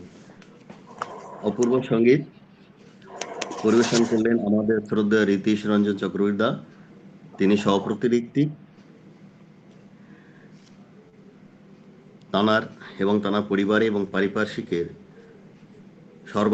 সর্বাঙ্গীন মঙ্গল কামনা করি পরম দয়াল পরম পিতার রাতুল চরণে। তিনিও সুস্থ থাকুন এবং যে বিধিতে তিনি সুস্থ আছেন সেই বিধিও পারিপার্শ্বিকে জানিয়ে তানাদেরও সুস্থ করে তুলুন, এই প্রার্থনা আমার রইল। জয় গুরুদেব। এরপর আসছে আলোচনা শ্রদ্ধেয় সুনীল বিশ্বাস দা। শ্রদ্ধেয় সুনীল বিশ্বাস দা, এসপিআর নিউ টাউন দাদা আছেন? জয় গুরু। জয় গুরু, জয় গুরু দাদা। এবার আপনার ইষ্ট প্রসঙ্গে।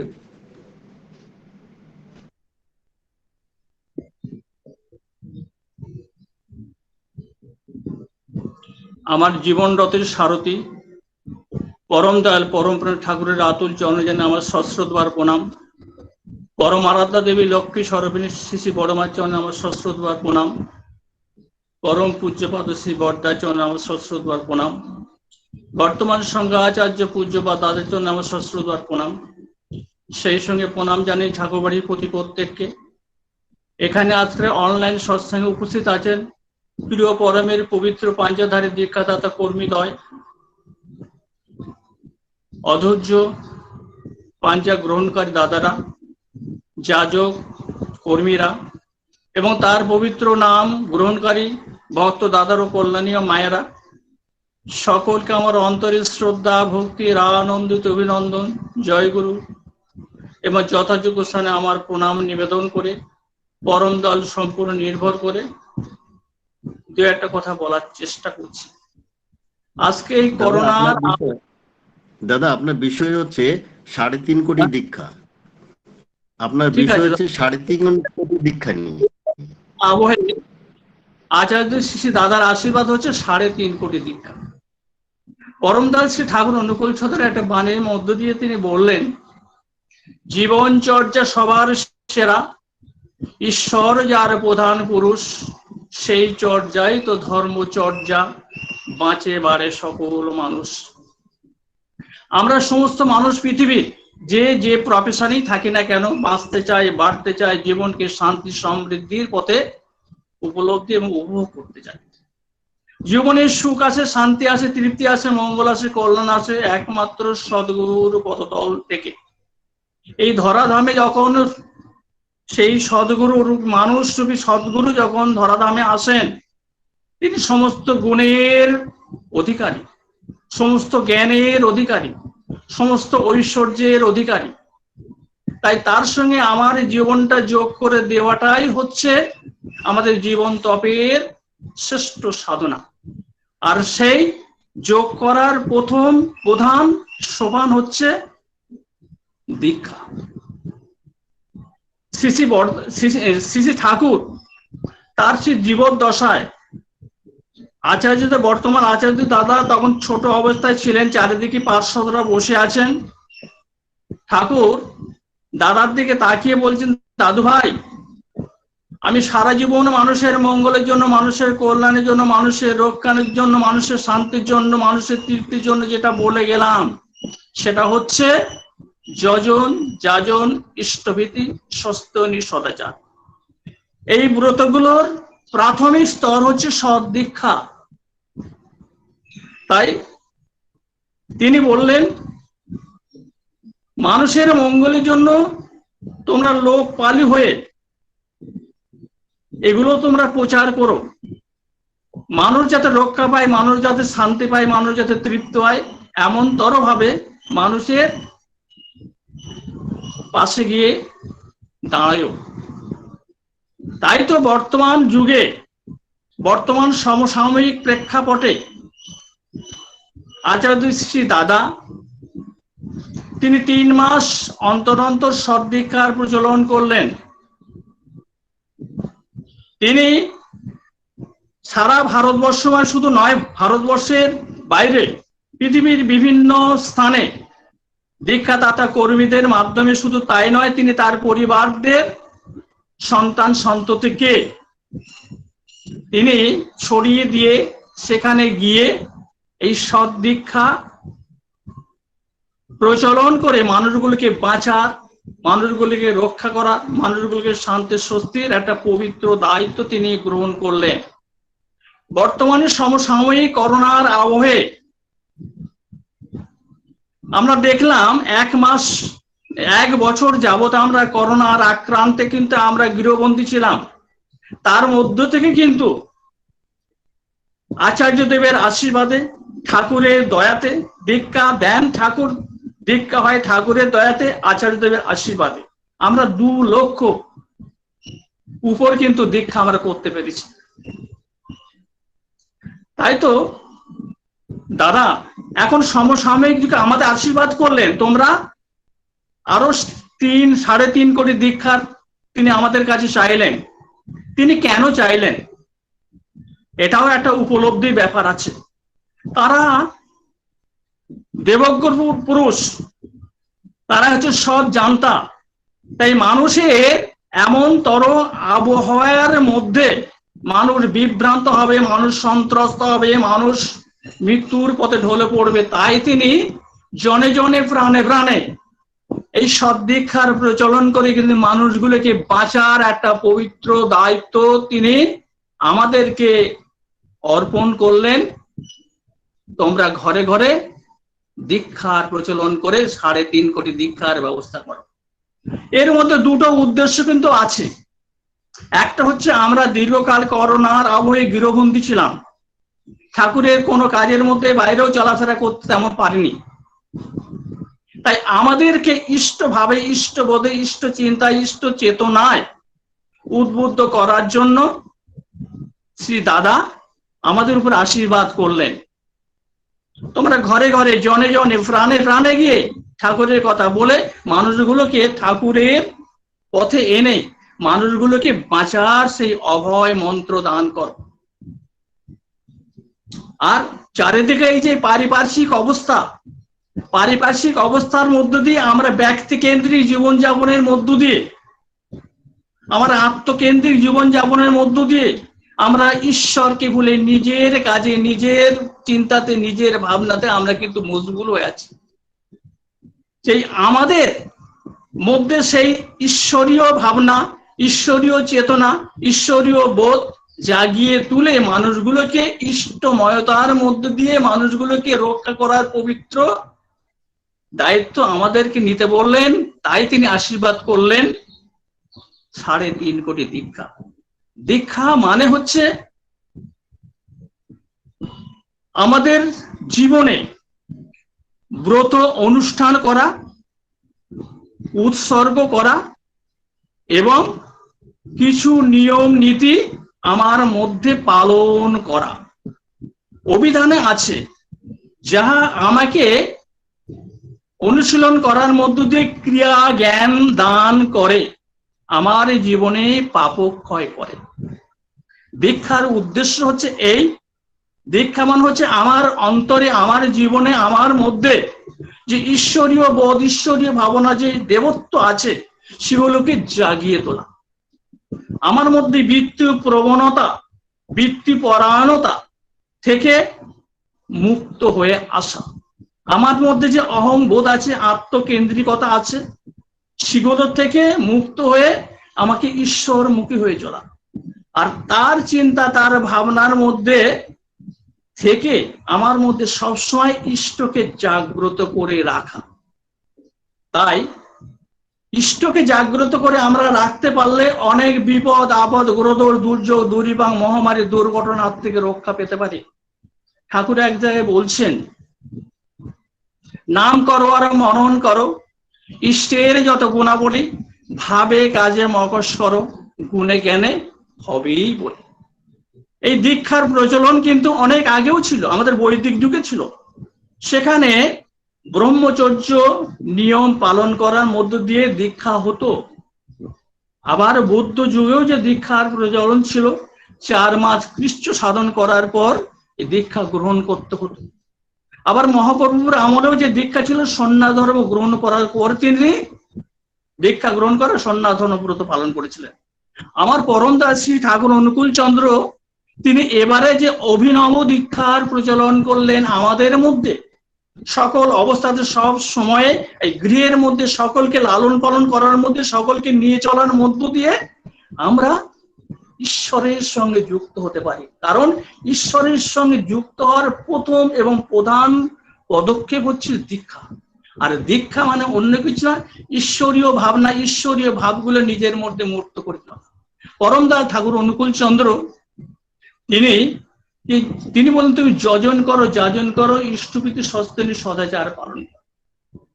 আর দীক্ষা নেওয়ার পরে কিন্তু এই ব্রতগুলো পালন করার মধ্য দিয়ে আমরা কি হয়, আমাদের মধ্যে ঈশ্বরীয় ভাব, ঈশ্বরীয় বোধ, ঈশ্বরীয় চিন্তা, ঈশ্বরীয় বোধ আমার মধ্যে জাগ্রত করে রাখতে পারলেই কিন্তু আমরা অনেক বিপদ আপদ থেকে আমরা রক্ষা পেতে পারি।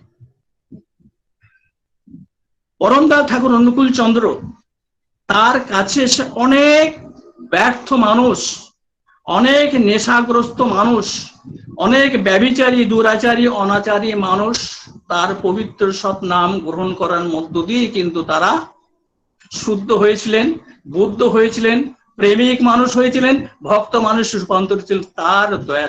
তাই পরমদয়াল ঠাকুর অনুকূল চন্দ্র এই যুগে এসে আমাদের বৃত্তি প্রবৃত্তিওয়ালা মানুষগুলোকে রক্ষা করার জন্য, বাঁচানোর জন্য, ইষ্টময়তার মধ্যে থাকার জন্য এই সদ্দীক্ষার প্রচলন বললেন। ঠাকুর অনুকূল চন্দ্রের ঠিক আগে যে সমস্ত বেত্তা পুরুষ, যে সমস্ত অবতার পুরুষ, যে সমস্ত পুরুষোত্তম গণরা যারা পৃথিবীতে এসেছিলেন তারা কিন্তু সবাই মানুষের মঙ্গলের জন্য এসেছিলেন, মানুষের কল্যাণের জন্য, মানুষের রক্ষার জন্য, মানুষের বাঁচা বাড়ার সংকল্প নিয়ে তারা এসেছিলেন। ইতিহাসের একটা পাতা উল্টালে দেখা যায় দীক্ষার মধ্য দিয়ে আমাদের জীবনে কি কি পরিবর্তন হতে পারে। আমরা সবাই রত্নাকর দস্যু নাম শুনেছি। তিনি প্রথম জীবনে দস্যু বৃত্তি করে তার সংসার নির্বাহ করতেন, কিন্তু এমনতর ভাবে তার অত্যাচার এমন চরম শিখরে উঠেছিল নারদকে তাকে পাঠিয়ে দীক্ষার মধ্য দিয়ে, সেই পবিত্র নামের মধ্য দিয়ে তাকে তার সেই চরিত্রের পরিবর্তন, তার সেই মনের পরিবর্তন তারা ঘটিয়েছিলেন। এখানে কিন্তু একটা কথা আছে, এত পাপ কাজ করেছিল যে তার মুখ দিয়ে কিন্তু সেই রাম নাম আসছিল না। একটা গাছের শুকনো ডাল দেখিয়ে তাকে বলা হয়েছিল ওটা কি মরা। মরা মানে হচ্ছে তার একটা তাৎপর্য একটা আছে, ম মানে হচ্ছে ঈশ্বর, রাম মানে হচ্ছে আগে তুমি ঈশ্বরের, তারপরে তুমি কিন্তু জগতের। তার ঠিক পরবর্তী অবস্থাতে বুদ্ধ আমলে আপনারা সবাই অশোকের নাম শুনেছেন। তিনি প্রথম জীবনে ব্যভিচারী, দুরাচারী, অনাচারী ছিলেন এবং তার সাম্রাজ্য বিস্তার করার জন্য প্রচুর মানুষের হত্যা করেছিলেন, অনেক রক্ত ক্ষয় করেছিলেন। পরবর্তী জীবনে বুদ্ধদেবের এক সন্ন্যাসী উপগুপ্তের কাছে বুদ্ধং শরণং গচ্ছামি, ধর্মং শরণং গচ্ছামি, সংঘং শরণং গচ্ছামি এই অভয় মন্ত্রের দীক্ষা গ্রহণ করার পরে তার মনে, তার জীবনের, তার চরিত্রে পরিবর্তন হয়ে সেই চণ্ডাসক ধর্মাসকে রূপান্তরিত হয়েছিলেন। আবার মহাপ্রভুর আমলে জগাই মাদাই তারা দস্যুবৃত্তি করতেন, ব্যভিচারী, দুরাচারী ছিলেন, কিন্তু পরম পুরুষ মহাপ্রভুর আমলে এসে তিনি বললেন, ওহে নিত্যানন্দ, ওহে প্রভু নিত্যানন্দ, জীব সব হইল অন্ধ, না পাইল হরিনাম, নয়নে দেখবি যারে কৃপা করে লইবি নাম। সেই পবিত্র নামের মধ্য দিয়ে তারা কিন্তু ভক্ত মানুষে রূপান্তরিত হয়েছিলেন। আবার পরম পুরুষ রামকৃষ্ণ দেবের আমলে আমরা দেখব বিবেকানন্দ, তিনি এক রাস হতাশা নিয়ে, এক রাস অবিশ্বাস নিয়ে পরম পুরুষ রামকৃষ্ণ দেবের কাছে এসেছিলেন। এসে তার সেই সৎ মন্ত্রে দীক্ষা গ্রহণ করার পরে তিনি বিশ্ববন্দিত বিবেকানন্দতে তিনি রূপান্তরিত হয়েছিলেন। ভারতের মান, মর্যাদা, কৃষ্টি, কালচার, ভারতের সংস্কৃতি বিশ্ববাসীর কাছে কিন্তু প্রচার করেছিলেন। আবার মাতাল গিরিশ ঘোষ, বারবনিতা নটি বিনোদিনী, তার সেই পবিত্র নাম গ্রহণ করার পরে তার সংস্পর্শে এসে তারা কিন্তু ভক্ত মানুষ রূপান্তরিত হচ্ছিলেন। আমার পরম পুরুষ ঠাকুর অনুকূল চন্দ্রের কাছে এসে প্রথম জীবনে আমরা অনন্ত মহারাজের নাম শুনেছি। তার অল্প বয়সে তার সন্তান এবং তার স্ত্রীকে হারানোর ফলে তার মনের মধ্যে যে অশান্ত ভাব এসেছিল, সে তার জীবন ত্যাগ করে নতুন জীবন গ্রহণ করে ঈশ্বর সাধনা করার জন্য সংকল্প নিয়ে গলায় দড়ি দিতে গিয়েছিলেন।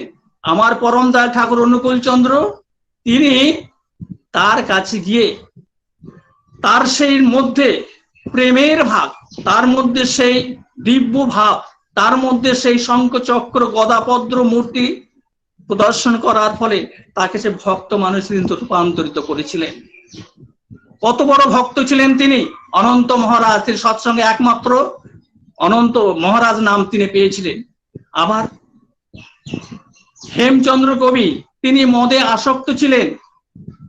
তিনি 13 বছর বয়স থেকে তিনি মদ্যাসক্ত ছিলেন, কিন্তু তার অনন্ত এবং অসীম ক্ষমতা ছিল, তাৎক্ষণিক কবিতা তিনি লিখতে পারতেন। সেই পরম দয়াল ঠাকুর অনুকূল চন্দ্রের কাছে এসে তার সৎ মন্ত্র গ্রহণ করার পরে সেই হেমকবি তিনি বলেছিলেন, তোমার মাঝে আমার আমি হয়ে আছি, আমি হারা, তুমি সব সাড়াতে দাও সাড়া। আবার পঞ্চানন সরকার, দাম্ভিক মানুষ, অহংকারী মানুষ, ঠাকুরের কাছে এসে তিনি তার সমস্ত অহংকার চূর্ণ হয়ে গিয়েছিল এবং তার সৎনাম গ্রহণ করার পরে সেই প্রফেসর মানুষ, তৎকালীন যুগে মাস্টারমশাই মানুষ, আমাদের সৎসঙ্গে মাস্টারমশাই মানুষ বলে পরিচিত ছিলেন, তিনি একদিন ঠাকুরের কাছে বলছেন, ঠাকুর বর্ষার সময় আমার কাঁথা বালিশ ভিজে যায় বর্ষাতে। এখনকার যেমন এত প্রাচুর্য ছিল, তখনকার দিনে এত প্রাচুর্য ছিল না, তো তখন ঠাকুর তাকে বিধান দিলেন, পদ্মার তীরে যে শেড গুলো বানানো আছে সেখানে একটা ইট মাথায় দিয়ে শুয়ে থাকবেন, বর্ষার জলে ভেজার ভয় থাকবে না। সেই গুরুর আদেশ পালন যেটায় সেখানেই তো সিদ্ধ জাগে। সেই গুরুর আদেশ মাথা নত করে সসম্ভ্রমে তিনি সেটে পদ্মার তীরে মাথায় ইট দিয়ে কিন্তু শুয়ে তার অনন্ত জীবনের অধিকারী তিনি হয়েছিলেন। এমন তরভাবে ঠাকুরের চরণতলে এসে কত ব্যর্থ জীবন, কত অহংকারী জীবন, কত মাতাল জীবন, ভক্ত জীবনে যে রূপান্তরিত হয়েছিল, কিন্তু তার কোনো ইয়ত্তা নেই। আবার পরম দয়াল ঠাকুর অনুকূল চন্দ্রের মাধ্যমে, পরম দয়াল ঠাকুর দাদা ঠাকুরের শ্রী দাদার মাধ্যমে, বর্তমান শ্রী আচার্য শ্রী দাদার মাধ্যমে পরম দয়াল ঠাকুর অনুকূল চন্দ্র তিনি লীলা করছেন। তিনি আমাদেরকে সকলকে এই করোনার সমসাময়িক প্রেক্ষাপটে আমরা সবাই কিন্তু ভীত, আমরা সবাই কিন্তু সন্ত্রস্ত, আমরা সবাই কিন্তু আতঙ্কিত। তাই তিনি আমাদেরকে 3.5 কোটি দীক্ষার প্রচলন করতে বললেন। অর্থাৎ দীক্ষার মধ্য দিয়ে আমি যেমন ইষ্ট বয়তার মধ্য দিয়ে, ইষ্ট ভাবনা, ইষ্ট চেতনার মধ্য দিয়ে সুস্থ থাকবো, আমার পারিপার্শ্বিক সবাই সেই ইষ্ট ভাবে, ইষ্ট বোধে, ইষ্ট চিন্তায় সুস্থ থাকতে পারে, তার জন্য তিনি এই 3.5 কোটি দীক্ষার কথা বললেন। তিনি বলছেন, তুমি বাঁচো এবং বাঁচো, লিভ অ্যান্ড লেট লিভ। তা তোর নিপাত যাবে, তুই বুঝিস খাবি, যা ছুটে যা ওদের বাঁচা, ওরাই যে তোর বাঁচার পুঁজি। এরপর একটা ছোট্ট একটা বাবাইদার মুখে শুনেছিলাম, সে একটা ছোট্ট একটা কাহিনী বলে আমি শেষ করব। বাবাইদা তিনি কনফারেন্সে, সম্ভবত কনফারেন্স তিনি এটা বলেছিলেন, ঝাড়খণ্ড এবং উড়িষ্যার সীমান্ত অঞ্চলে একটা গভীর জঙ্গল ছিল। সেই গভীর জঙ্গলে একটা দুর্দান্ত প্রতাপশালী ডাকাত তিনি বাস করতেন। তার বিচরণ ছিল সেই জঙ্গলের মধ্যে। যে যেত তার ধন সম্পত্তি, টাকা পয়সা, যা কিছু সমস্ত লুট করে নিজের করে নিয়ে নিজের জীবিকা নির্বাহ করা, এটাই ছিল তার পেশা। কোন একদিন পরম দয়ালের এক ভক্ত ঋত্বিক দাদা সেই পথ দিয়ে যাচ্ছিলেন। সেই ডাকাত নেমে এসে তাকে ধরে বলল, তোমার কাছে যা আছে সেটা সব আমাকে দাও, আমি এই অঞ্চলের এমনতর ভাবে আমি ডাকাতি বৃত্তি করে আমার সংসার চালাই। তখন বললো, বাবা আমি তো ঠাকুরের মানুষ, আমি ঠাকুরের কাজ করে বেড়াই, আমার কাছে কোনো কিছু নেই, তখন যা আছে তাই দাও। তখন সেই দাদা উপস্থিত বুদ্ধি খাটিয়ে তিনি বললেন, একমাত্র একটাই মাত্র জিনিস আছে আমার কাছে, সেটা হচ্ছে ঠাকুরের সৎ নাম। তখন সেই ডাকাত দাদা বুঝতে পারেন, মনে করলেন এটা হয়তো অনেক হয়তো মূল্যবান জিনিস, বলে তাহলে ওটাই তুই আমাকে দে।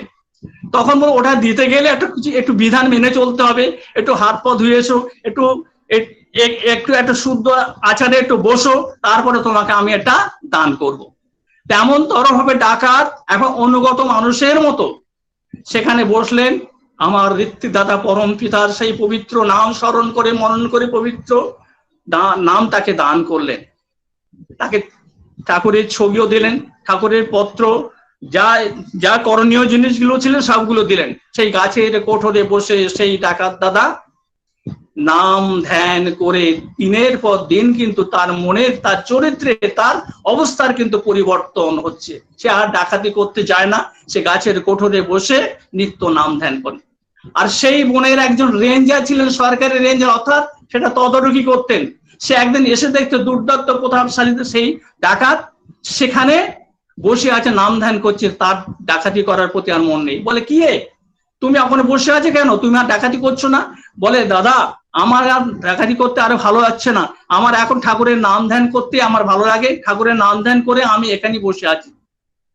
তখন সেই রেঞ্জার বলছেন, আমি এক কাজ করতে পারি, আপনি গাছের কোঠরে বসে তপস্যা করছেন, উপাসনা করছেন, ঠাকুর ভজনা করছেন, আমি আপনাকে কিছু জমি দেই এই বনের মধ্যে, আপনি সেখানে বাড়ি করে ঠাকুরের আসন করে ঠাকুরের নাম ধ্যান করবেন। তবে একটা শর্ত আছে, আপনি কিন্তু কারোর কাছে ডাকাতি করে, ডাকাতির ভয় দেখিয়ে কিন্তু আপনি অর্থ সংগ্রহ করতে পারবেন। সকলের কাছে হাত পেতে অর্থ সংগ্রহ করে এখানে আপনি বাড়ি তৈরি করে ঠাকুরকে প্রতিষ্ঠা করে নাম ধ্যান করবেন। তেমন তর করতে করতে সেই তার ব্যর্থ জীবন, তার সেই ডাকাতির জীবন সরে গিয়ে তিনি একটা ভক্ত মানুষে, ভক্ত সাধকে রূপান্তরিত হলেন। তিনি পরবর্তী অবস্থাতে অনেক মানুষগুলোকে যাজন করে ঠাকুরের পথে এনে ঠাকুরের সৎ দীক্ষা দিয়েছিলেন। কোন এক সময় ঠাকুর বাড়িতে এসে দূরের থেকে হাত উঁচু করে বলছেন, দাদা আমি এসেছি। তখন দাদা বলছে, তুমি ভিতরে এসো।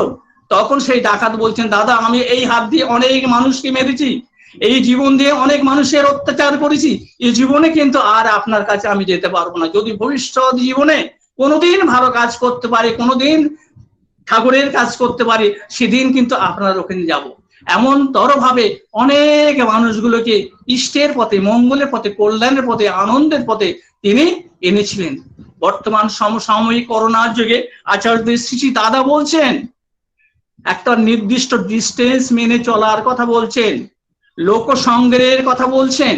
আর এখন বর্তমানে করোনার সমসাময়িক করোনার প্রেক্ষাপটে আমাদের একমাত্র কর্তব্য দাদার আদেশ পালন করে চলা, সেটা মাথায় নিয়ে চলা, ইষ্ট নাম জপ ধ্যান করা, যজন যাজন ইষ্টভীতি পালন করা, সদাচার ব্রত পালন করা, সর্বোপরি দীক্ষার সময় ঠাকুরের যে অমোঘ বিধান, থানকুনির পাতা খাওয়া।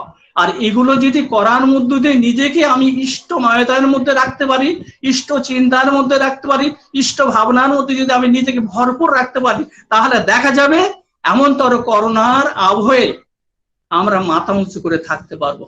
পৃথিবীতে হয়তো দিনের পর দিন এর থেকে আরো মহামারী আসতে পারে, এর থেকে আরো ভয়ঙ্কর অবস্থা আসতে পারে। আচার্য শ্রী দাদা তিনি সব জানতা, তিনি দ্রষ্টা পুরুষ, তিনি আমাদের রক্ষা করার জন্য, ভবিষ্যৎ প্রজন্মকে বাঁচানোর জন্য তিনি 3.5 কোটি দীক্ষা পড়লেন। ঘরে ঘরে গিয়ে, প্রাণে প্রাণে গিয়ে, জনে জনে গিয়ে ঠাকুরের কথা বলে ঠাকুরকে মানুষের মধ্যে চালিয়ে দিয়ে মানুষগুলোকে রক্ষা করা, মানুষগুলোকে বাঁচানো, মানুষগুলোকে ঈশ্বরের পথে চালিত করে ঈশ্বরময়তার মধ্য দিয়ে মানুষগুলোকে রক্ষা করা। যাই হোক, সবাই ভালো থাকবেন, সবাই সুস্থ থাকবেন, সকলের ইষ্ট উচ্ছল মঙ্গলময় শান্তি স্বস্তিময় জীবন প্রিয় পরম শ্রী রাতুল পাদপদে প্রার্থনার মাধ্যমে জানিয়ে আমার কথা শেষ করছি। জয় গুরু।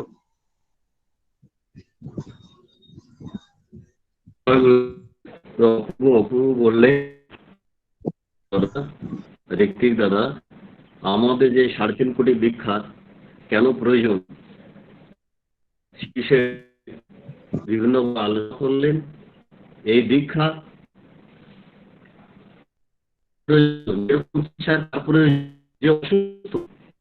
তাই প্রয়োজন। এই জন্য আমরা কিন্তু কোন কে ভালো কি মন্দ, আমরা সবাইকে যে মন আছে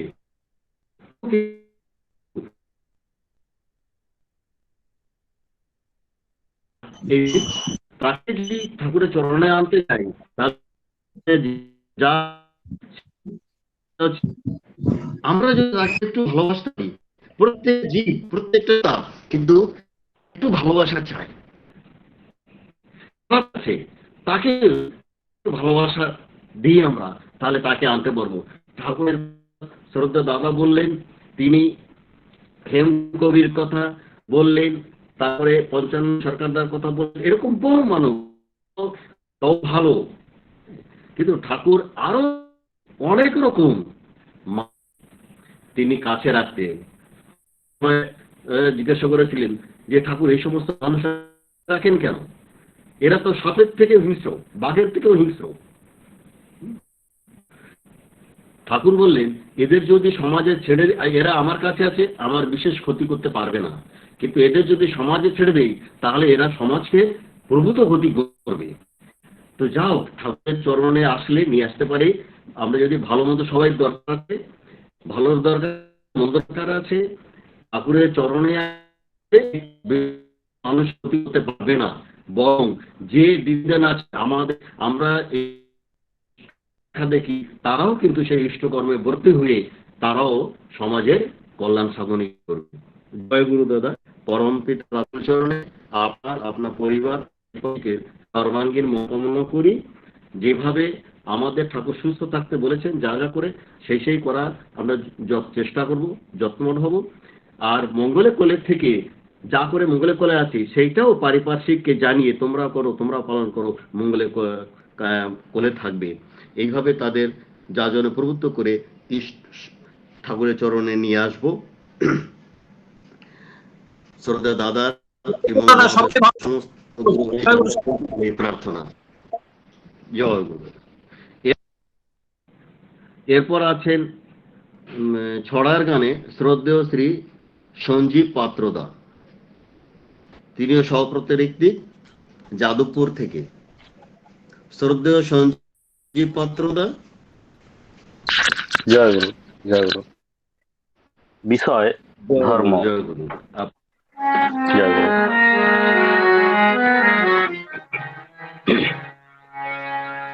ধর্ম বলে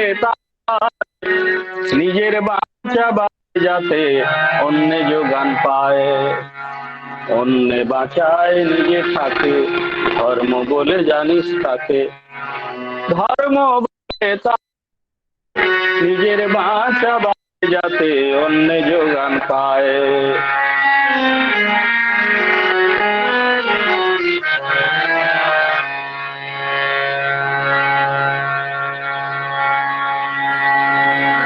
অন্য বাঁচায় নিজে থাকে, ধর্ম বলে জানিস তাকে। ধর্মে জীবন দীপ্ত রয়, ধর্ম কি হয়, ধর্মে জীবন দীপ্ত রয়, ধর্ম জানিস কি হয়। খুঁজে তুই অনুষ্ঠানে মোড়ায়,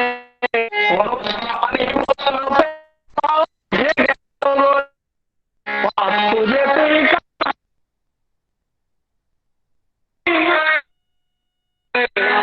বসলো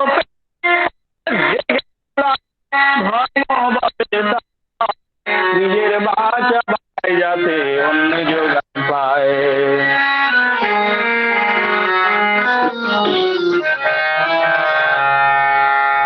জীবনটা হলাহল কুড়িয়ে তুই আমার চল চল মলয় ভাই।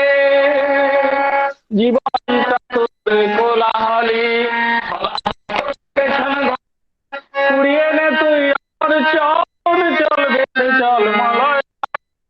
জেনে শুনে বুঝে কিসে কি হয়, ওই পথেতেই চলতে থাকো করো জীবন জয়। জেনে শুনে বুঝে চলো কিসে কি হয়, ওই পথেতেই চলতে থাকো করো জীবন জয়। যা করলে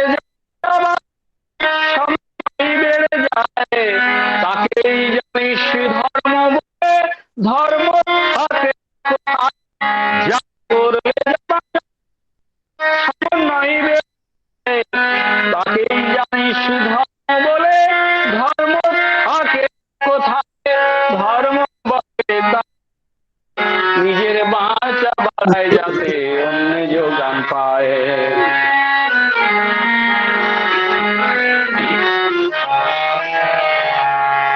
ধর্ম যতই ফুটবে তোমার নিষ্ঠা নীতি ব্যবহারে, প্রতিষ্ঠা তেমনি পারবে না কেউ রুখতে। ধর্ম যতই ফুটবে তোমার নিষ্ঠা নীতি ব্যবহারে, প্রতিষ্ঠা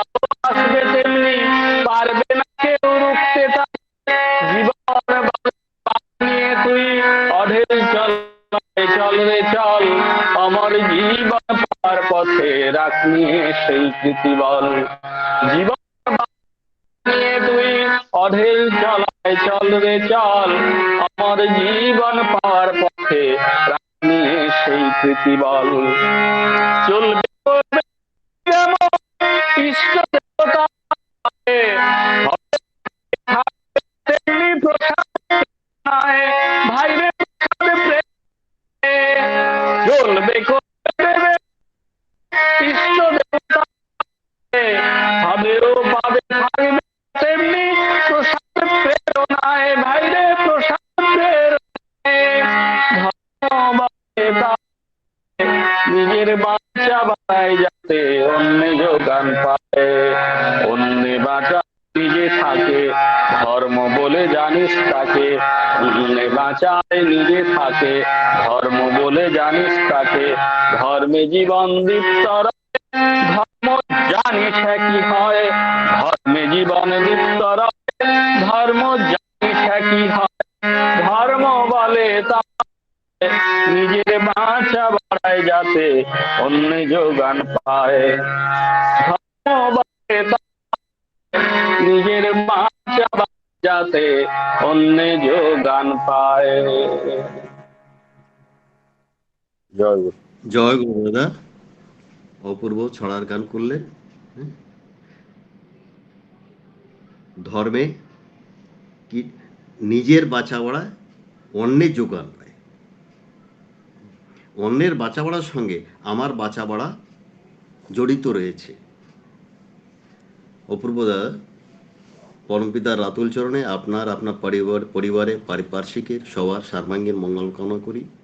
সেই একই প্রার্থনা করি, পরমপিতা আমাদের যে বেঁচে থেকে বেড়ে ওঠার যে পথ দেখেছেন সেই পথে চলে আমরা বেঁচে থেকে বেড়ে উঠি এবং পারিপার্শ্বিকও দেখি। দেখো, পরমপিতার পরম দয়াল তিনি গুরুরূপে এসছেন, তার এই নীতিবিধি পালন করে আমি ভালো আছি, তুমিও পালন করো, তুমিও ভালো থাকবে। জয় গুরু দাদা। এরপরে আসছে, আমরা সমাপ্তির দিকে এগিয়েছি, আর 6 মিনিট আছে। এবার আমি অনুরোধ করব শ্রদ্ধেয় শ্রী রীতিশ রঞ্জন চক্রবর্তী দাকে জয় রাধে রাধে কীর্তন করতে। শ্রদ্ধেয় রীতিশ রঞ্জন চক্রবর্তী দা, রীতিশ রঞ্জন দা আছেন? শ্রদ্ধেয় রীতিশ রঞ্জন চক্রবর্তী দা, হ্যালো। উনি হয়তো শুনতে পাচ্ছেন না, শ্রদ্ধেয় সঞ্জীব দাকে বলে দেখেন। আচ্ছা আচ্ছা, শ্রদ্ধেয় সঞ্জীব দা। জয় গুরু। হ্যাঁ, জয় গুরু। হ্যাঁ, আপনি জয় গুরু। জয় রাধে রাধে কীর্তন করুন।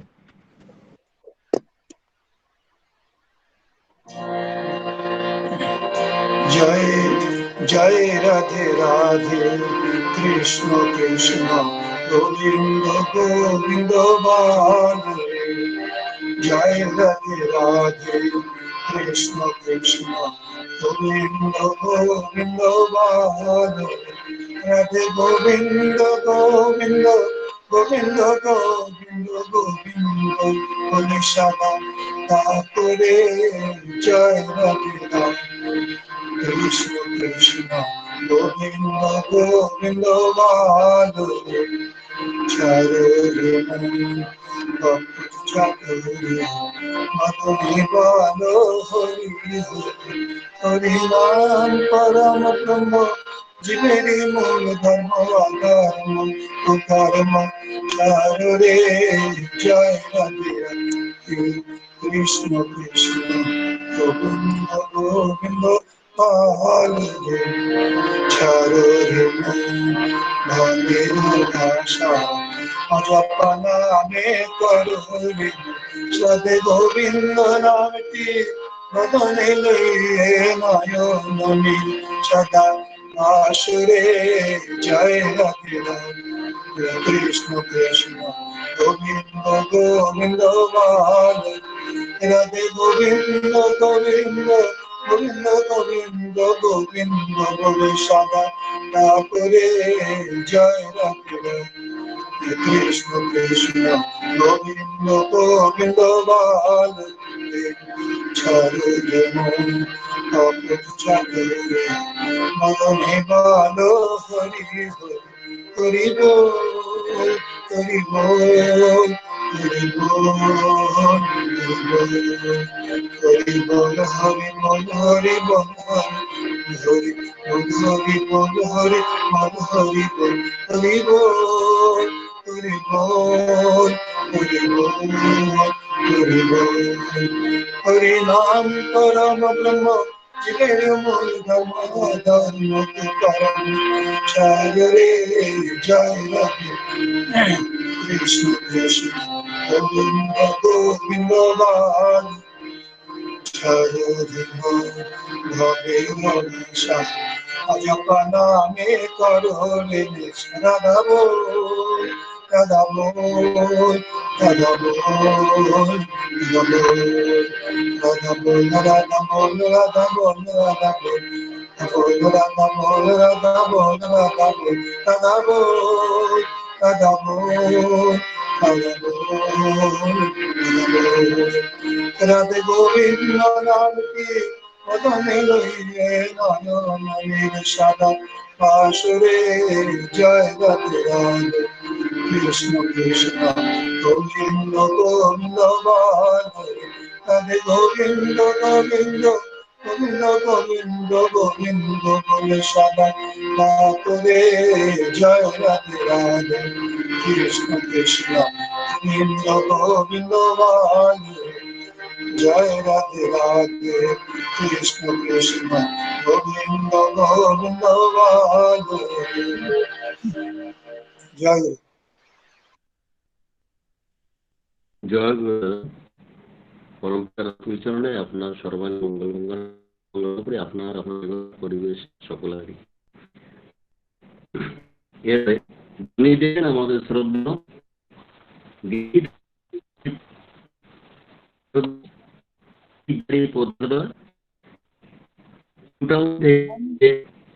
বন্দে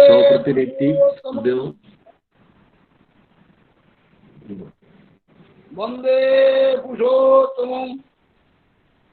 বন্দে পুরুষোত্তম বন্দে পুরুষোত্তম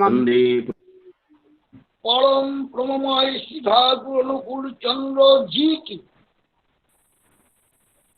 পরম ব্রহ্মময় শ্রী ঠাকুর অনুকূল চন্দ্র জি কি